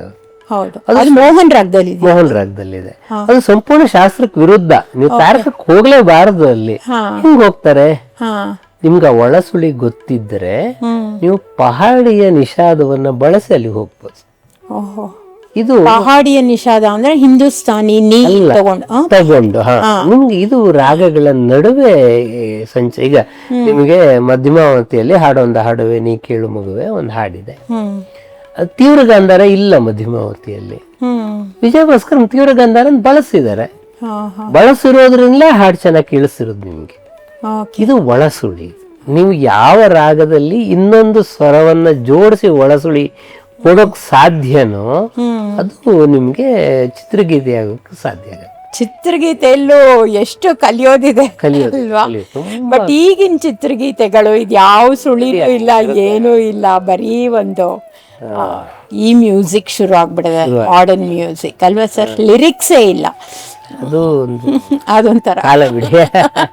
ಆಮೇಲೆ ಕನ್ನಡ ಸಾಹಿತ್ಯ ಪರಿಷತ್ನಲ್ಲಿ ಪ್ರಕಟಣೆ ವಿಭಾಗದ ಸಂಚಾಲಕರಾಗಿ ಯಾವ ರೀತಿಯ ಸಾಹಿತ್ಯವನ್ನ ಆಯ್ಕೆ ಮಾಡ್ತೀರಾ? ನೀವು ಅದನ್ನ ಮಧುರ ಮಂಜುಳ ಗಾನದಿಂದ ನಂಗೆ ನಾಡೋಜ ಡಾಕ್ಟರ್ ಮಹೇಶ್ ಜೋಶಿ ಅವರ ಪರಿಚಯ ಆಗಿತ್ತು. ಅವರು ನಾನು ಆ ನಿರೂಪಣೆ ನೋಡಿದ್ದೀನಿ, ತುಂಬಾ ಚೆನ್ನಾಗಿತ್ತು. ಅವರು ಅದೊಂಥರ ಅವೆಲ್ಲ ಆಕಾಶವಾಣಿನಲ್ಲಿ ಮಾಡ್ತಾ ಇದ್ದವರು, ವೈರಲ್ ಆಗಿ ಬಿಹೈಂಡ್ ದಿ ಸ್ಕ್ರೀನ್ ಕೆಲಸ ಮಾಡ್ತಾ ಇದ್ದವರು. ನಾನು ಸ್ಕ್ರಿಪ್ಟ್ ಮಾಡ್ತಾ ಇದ್ದೆ. ಮಹೇಶ್ ಜೋಶಿ ಅವರು ಒಂದ್ಸಲ ಹೇಳಿದ್ರು, ಅದ್ ಯಾಕೆ ನೀವು ಬೇರೆ ಸ್ಕ್ರಿಪ್ಟ್ ಮಾಡ್ಬೇಕು, ನೀವೇ ಮಾತಾಡ್ಬೋದಲ್ಲ ಅಂತಂದ್ರು. ನಾನು ಇವತ್ತು ಬಹಳ ಕೃತಜ್ಞತೆ. ನಾನೇ ಆ ಸ್ಥಾನದಲ್ಲಿದ್ರು ಹಂಗೆ ಹೇಳ್ತಿರ್ಲಿಲ್ಲ. ಯಾಕೆಂದ್ರೆ ನಿಮ್ಗೆ ಚೆನ್ನಾಗಿರೋ ಹುಡುಗಿಯರು ಬೇಕು ನಿರೂಪಣೆ ಮಾಡೋದಕ್ಕೆ, ನಾವೆಲ್ಲ. ಬಟ್ ಅವ್ರು ಹೇಳೋದು ಇಲ್ಲ, ಅದು ಯಾಕೆ ಇನ್ನೊಬ್ರಿಗೆ ಯಾಕೆ ನೀವು ಬರ್ಕೊಡ್ತೀರಾ, ನೀವೇ ಮಾಡಿ ಹೇಳಿ ಮಧುರ ಹೇಳೋಣ. ಸೊ ಅವರು ಕನ್ನಡ ಸಾಹಿತ್ಯ ಪರಿಷತ್ತಿನ ಅಧ್ಯಕ್ಷರಾಗಿ ಆಯ್ಕೆ ಆದ್ಮೇಲೆ ನನ್ನ ಕರೆದ್ರು. ನೀವು ಈಗಲೇ ರೀಸೆಂಟ್ ಆಗಿ ಈಗಲೂ ಮಹೇಶ್ ಜೋಶಿ ಅವರೇ ಅಲ್ವಾ? 3 ವರ್ಷ ಆಯ್ತು ಅವ್ರ ಅಧ್ಯಕ್ಷರಾಗಿ. ಈಗ ನಂಗೆ ಪ್ರಕರಣ ವಿಭಾಗನ ನೋಡ್ಕೊಳ್ಳಿ ಅಂತಂದ್ರೆ, ಪ್ರಕರಣ ವಿಭಾಗದಲ್ಲಿ ನಾನು ಬೇರೆ ಎಲ್ಲ ಕೆಲಸಗಳ ಜವಾಬ್ದಾರಿನೂ ನೋಡ್ಕೊಳ್ತೀನಿ. ಪ್ರಕರಣ ವಿಭಾಗದಲ್ಲಿ ಮುಖ್ಯವಾಗಿ ಏನು ಅಂತಂದ್ರೆ, ಎಷ್ಟನೇ ಸಮ್ಮೇಳನ ಆಗುತ್ತೋ ಅಷ್ಟು ಪುಸ್ತಕಗಳನ್ನ ಪ್ರಕಟ ಮಾಡ್ತೀವಿ. ಈಗ 86ನೇ ಸಮ್ಮೇಳನಕ್ಕೆ 86 ಪುಸ್ತಕ, 87ನೇ ಸಮ್ಮೇಳನಕ್ಕೆ 87 ಪುಸ್ತಕ. ಹೀಗ್ ಮಾಡುವಾಗ ಬಹಳ ಅಪರೂಪದ ಕೆಲವು ಪುಸ್ತಕಗಳನ್ನ, ಈಗ ತೊರವೆ ರಾಮಾಯಣ 20 ವರ್ಷದಿಂದ ಅದು ಎಲ್ಲೂ ಸಿಗ್ತಾನೆ ಇರಲಿಲ್ಲ. ಓಕೆ. ಸೊ ಕನ್ನಡ ಸಾಹಿತ್ಯ ಪರಿಷತ್ತಿಗಿರುವ ಬಹಳ ದೊಡ್ಡ ಶಕ್ತಿ ಏನು ಅಂತಂದ್ರೆ, ಯಾರೇ ಬೇರೆ ಪ್ರಕಾಶಕರು ಮಾಡಿದ್ರು ಇದರಲ್ಲಿ ಎಷ್ಟು % ಲಾಭ ಬರುತ್ತೆ ಅಂತ ಲೆಕ್ಕ ಹಾಕಿ ಮಾಡ್ತಾರೆ. ನಾವು ಲಾಭವನ್ನು ಯೋಚನೆ ಮಾಡೋದು, ಕಮ್ಮಿ ರೇಟಲ್ಲಿ ನಾವು ಹಾಕಿದ ದುಡ್ಡು ನಮಗೆ ಕೈಯಿಂದ ಲಾಸ್ ಆದ್ರೂ ಪರವಾಗಿಲ್ಲ, ಜನಕ್ಕೆ ಪುಸ್ತಕ ಮುಟ್ಟಬೇಕು. ನಂಗೆ ಸಾಹಿತ್ಯ ಪರಿಷತ್ತಲ್ಲಿ ನಾನು ಇವತ್ತಿಗೂ ಇರೋ ಕಾರಣ ಅದೇ, ಈ ಥರದ ಕೆಲಸಗಳನ್ನ ಮಾಡೋಕ್ಕಲ್ಲ ಅವಕಾಶ. ತೊರವೆ ರಾಮ ಇನ್ನೂ ಯಾವ್ಯಾವ ಪುಸ್ತಕಗಳನ್ನ ಪ್ರಕಟಿಸಿ ವಿಜಯ ನರಸಿಂಹ ಅವ್ರದ್ದು ಕತೆಗಳದ್ದು ಪುಸ್ತಕ ಒಂದು ಮಾಡಿದ್ವಿ. ಸಾಕಷ್ಟು ಈ ಥರ ಪುಸ್ತಕ. ಆಮೇಲೆ ಆಕಾಶವಾಣಿ ವಿವಿಧ ಭಾರತಿಯಲ್ಲಿ ಸಾಂದರ್ಭಿಕ ಉದ್ಘೋಷಕರಾಗಿ ನೀವು ಕೆಲಸ ಮಾಡಿದ್ದೀರಾ. ಹಾಗೆ ಆಕಾಶವಾಣಿಗೂ ನಿಮಗೂ ಬಹಳ ನಂಟಿದೆ ಅಂತ ತುಂಬಾ ಬಹಳಷ್ಟು ಕೆಲಸ ಮಾಡಿದ್ದೀರಾ ಅದರಲ್ಲಿ. ಸೊ ಈ ಅನುಭವನ ಹಂಚ್ಕೋಬೇಕಂದ್ರೆ ಏನು ಹೇಳ್ತೀರಾ? ನನಗೆ ಆಕಾಶವಾಣಿಯ ಬಗ್ಗೆ ಒಂದು ಕ್ರೇಜ್ ಇತ್ತು. ಏನು ಅಂತಂದ್ರೆ, ನನ್ನ ಸೋದರ ಮಾವನ ಮಗ GK ರವೀಂದ್ರ ಕುಮಾರ್ ಆಕಾಶವಾಣಿ ಉದ್ಘೋಷಕರಾಗಿದ್ರು. ಅವ್ರು ಆಮೇಲೆ ಬೆಂಗಳೂರು ಆಕಾಶವಾಣಿ ನಿರ್ದೇಶಕರು ಕೂಡ, ನಿಲಯ ನಿರ್ದೇಶಕರು ಕೂಡ ಆದರು ಅವ್ರು ಮುಂದೆ. ಅವಾಗಿಂದ ನಾವು ನಮ್ಮ ವಾಯ್ಸ್ ಆಕಾಶವಾಣಿಲಿ ಕೇಳಬೇಕು ಅಂತ ಬಹಳ ಎಕ್ಸಾಮು ಎಲ್ಲ ಬರೆದು, ಬಟ್ ನಂಗೆ ಬೆಂಗಳೂರು ವಿವಿಧ ಭಾರತಿ ನಾನು ಉದ್ಘೋಷಕನಾಗಿ ಸೇರಿದ್ಮೇಲೆ ಬಹಳ ಒಳ್ಳೆ ಹೆಸರನ್ನು ತಂದು ಕೊಡ್ತು. ಹಂಗೆ ನಾನು ಮಾಡಿದ ಸರಣಿಗಳಲ್ಲೆಲ್ಲ ಬಹಳ ಜನಪ್ರಿಯವಾಗಿರೋದು ಸುವರ್ಣ ಚಿತ್ರ ಭಾರತಿ ಅಂತೇಳಿ. 2006ನೇ ಇಸ್ವಿಗೆ ವಿವಿಧ ಭಾರತಿ ಶುರುವಾಗಿ 50 ವರ್ಷ ಆಗಿತ್ತು. ಅವಾಗ ಪದ್ಮಾ ಅಂತ ಹೇಳಿ ಸ್ಟೇಷನ್ ಡೈರೆಕ್ಟರ್ ಆದರು. ಅವರು ನಂಗೊಂದು ದೊಡ್ಡ ಫಂಡ್ ಕೊಟ್ಬಿಟ್ಟು, ನೀವೊಂದು ಸೀರೀಸ್ ಪ್ರೋಗ್ರಾಮ್ ಮಾಡಿ, ನಿಮ್ಮಿಷ್ಟ, ನಾವು ಯಾರೂ ಅಡ್ಡ ಬರಲ್ಲ, ಈ ಥರ ಸ್ವಂತ ಯಾರೂ ಕೊಡಲ್ಲ. ಇದು ನಾವೊಂದು ಸೀರೀಸ್ ಶುರು ಮಾಡಿದ್ರೆ, ಆ್ಯಕ್ಚುಲಿ ನಾವು ರಾಜ್ಕುಮಾರಿಂದ ಶುರು ಮಾಡಬೇಕು ಅಂತ ಅಂದ್ಕೊಂಡಿದ್ದು. ನಮ್ಗೆ ರಾಜ್ಕುಮಾರ್ ಡೇಟ್ ಕೂಡ ಕೊಟ್ಟಿದ್ರು, ಏಪ್ರಿಲ್ 16ನೇ ತಾರೀಕು. ಬಟ್ ಏಪ್ರಿಲ್ 12ಕ್ಕೆ ಅವರು ನಮ್ಮನ್ನ ಅಗಲಿದ್ರು. ಆರೆಂಜೆ ಗೋಪಾಲಿಂದ ಶುರು ಮಾಡೋದು ಇದನ್ನ. ಗೀತಾ ಪ್ರಿಯ ಬಂದಿದ್ರು, ಗಿರೀಶ್ ಕಾರ್ನಾಡ್. ಇವಾಗ ಆರೆಂಜೆ ಇಲ್ಲ ಅಲ್ವಾ? ಇಲ್ಲ, ಆರೆಂಜೆ ಇಲ್ಲ. ಅವ್ರು ಯಾವಾಗ ನಾವು ಬಿಟ್ಟಿದ್ದು ಆರೆಂಜೆ 2007 ಇರ್ಬೇಕು, 2007-2008. ಸೊ ನೀವು ಮಾಡ್ತಾ ಇದ್ದಿದ್ದು ಆಕಾಶವಾಣಿಯಲ್ಲಿ ಯಾವಾಗ? ಅದೇ 2006ರಲ್ಲಿ ಆರೆಂಜೆ 6 hours ಇಂಟರ್ವ್ಯೂ ಮಾಡಿದ್ದೀನಿ ಆರೆಂಜೆ. ಹೌದಾ? ಯಜ್ಜಾನಕಿ ಮೊಟ್ಟ ಮೊದಲು ಬೆಂಗಳೂರು ಆಕಾಶವಾಣಿಗೆ ಬಂದಿದ್ದು ನಮ್ಮ ಕಾರ್ಯಕ್ರಮದ ಮೂಲಕ. ಇದು 126 ಸರಣಿ ಬಂತು ಸುವರ್ಣ ಚಿತ್ರ ಭಾರತಿ. ಕರ್ನಾಟಕದ ಎಲ್ಲಾ ಬಾನುಲಿ ನಿಲಯಗಳಿಂದ ಇದು ಪ್ರಸಾರ ಆಗ್ತಾ ಇದ್ದಿದ್ರಿಂದ ಇವತ್ತಿಗೂ ಸುವರ್ಣ ಚಿತ್ರ ಭಾರತಿಯನ್ನು ನೆನಪು ಒಂದು ಭಾನುವಾರ ತಪ್ಪಿಸಿದೆ, ಪ್ರತಿ ಭಾನುವಾರ ಸತತವಾಗಿ 126 ಭಾನುವಾರಗಳು ಮಾಡಿದ್ದೀನಿ ನಾನು ಸುವರ್ಣ ಚಿತ್ರ ಭಾರತಿ. ಇವತ್ತಿಗೂ ಆ ಕಾರ್ಯಕ್ರಮನ ಜನ ನೆನಪು ಮಾಡ್ಕೊಳ್ತಾರೆ. ಸರ್, ನಿಮ್ಗೆ ರಾಜ್ಕುಮಾರ್, ವಿಷ್ಣುವರ್ಧನ್ ಹೀಗೆ ಬಹಳಷ್ಟು ಹಿರಿಯ ಕನ್ನಡದ ಸಿನಿಮಾ ಚಿತ್ರರಂಗದ ಹಿರಿ ನಟರ ಜೊತೆ ಒಡನಾಟ ಇದೆ. ಇದರ ಅನುಭವವನ್ನ ಹೇಗೆ ಹಂಚ್ಕೋತೀರಾ ಸರ್? ಅವೆಲ್ಲ ಒಂಥರ ನನ್ನ ಪುಣ್ಯ ಅಂತ ಅನ್ಕೊಳ್ತೀನಿ. ನಂಗೆ ಅಷ್ಟು ದೊಡ್ಡವ್ರ ಜೊತೆಗೆ ಒಡನಾಟ ಇದೆ. ಯಾಕಂದ್ರೆ ರಾಜ್ಕುಮಾರ್ ನಾವು ಚಿಕ್ಕವರಿದ್ದಾಗಲೇ ಬಹಳ ದೊಡ್ಡ ಸ್ಟಾರ್ ಅವರು. ಹೌದು. ನಾವು ನಾರ್ವೆ ಅಂತ ಒಂದು ಊರಲ್ಲಿದ್ವಿ. ನಾರ್ವೆ ಅಂತ ಹೇಳಿ ಒಂದು ಚಿಕ್ಕಮಗಳೂರು. ನಾರ್ವೆ ಅಂದ್ರೆ ನಾರ್ವೆನಲ್ಲಿ ಓದಿದೀರಾ ನೀವು ಅಂತ ಅನ್ಕೊಂಡೆ. ಚಿಕ್ಕಮಗಳೂರು ಜಿಲ್ಲೆಯಲ್ಲಿ ನಾರ್ವೆ ಅಂತಿದೆ. ಅದು ಒಬ್ಬ ಬ್ರಿಟಿಷ್ನಿಂದ ಬಂದಿರೋ ಹೆಸರು ಅದಕ್ಕೆ. ಆ ನಾರ್ವೆಯಲ್ಲಿ ನಾವು ಓದುವಾಗ ಒಂದ್ಸಲ ನಾವು ನಮ್ಮ ಊರಿನಿಂದ, ಚಿತ್ರದುರ್ಗ ಜಿಲ್ಲೆ ನಮ್ಮ ಊರಿನಿಂದ ವಾಪಸ್ ಬರ್ತಾ ಇದ್ವಿ. ಬಸ್ಸಲ್ಲೇ ನಿಂತ್ಬಿಟ್ಟು ಎಲ್ಲರೂ ರಾಜ್ಕುಮಾರ್ ಅಂತಿದ್ರು. ನಂಗೆ 4 ವರ್ಷ ಅವಾಗ.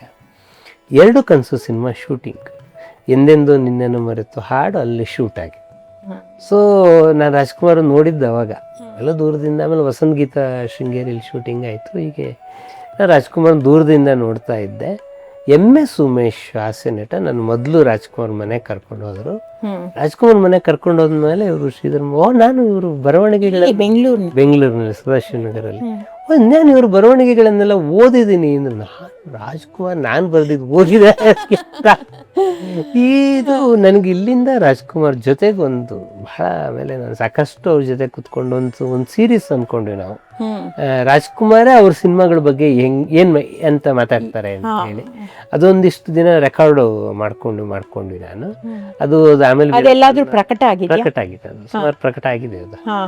ಆಮೇಲೆ ನಂಗೆ ಒಂದು ಬಹುಶಃ ಹಾಂಟಿಂಗ್, ರಾಜ್ಕುಮಾರ್ ಬಗ್ಗೆ ಹಾಂಟಿಂಗ್ ಇದು ಅಂತಂದ್ರೆ ಒಂದು ನಮ್ಮ ಸೋದರ ಮಾವನ ಮಗಳ ಮದುವೆ ಹೊರಟಿದ್ವಿ ನಾವು, ಬೆಳಗ್ಗೆ ಎಲ್ಲ ಹೊರಟಿದ್ವಿ ಮನೆಯವರೆಲ್ಲ. ರಾಜ್ಕುಮಾರ್ ಸಹಾಯಕ್ಕೊಮ್ಮೆ ಚೆನ್ನ ಅಂತ ಅವ್ನು ಫೋನ್ ಮಾಡ್ದ, ಅಣ್ಣವ್ರು ಬರೋಕ್ಕೆ ಹೇಳಿದ್ರು, ಬರ್ಬೇಕಂತ ನೀವು ಕೂಡಲೇ. ನಾನು ಇಲ್ಲ, ಹಿಂಗೆ ಮದುವೆ ಮನೆಗೆ ಹೋಗ್ತಾ ಇದ್ವಿ, ಆಮೇಲೆ ಬರ್ತೀವಿ. ಇಲ್ಲೆಲ್ಲ ಬರಲೇಬೇಕಂತೆ. ನಾವು ಸರಿಯಲ್ಲಿ ಹೋದ್ರೆ ಇವರು ಹಾರ್ಮೋನಿಯಂ ಹಿಡ್ಕೊಂಡು ಕೂತಿದ್ದಾರೆ ರಾಜ್ಕುಮಾರ್.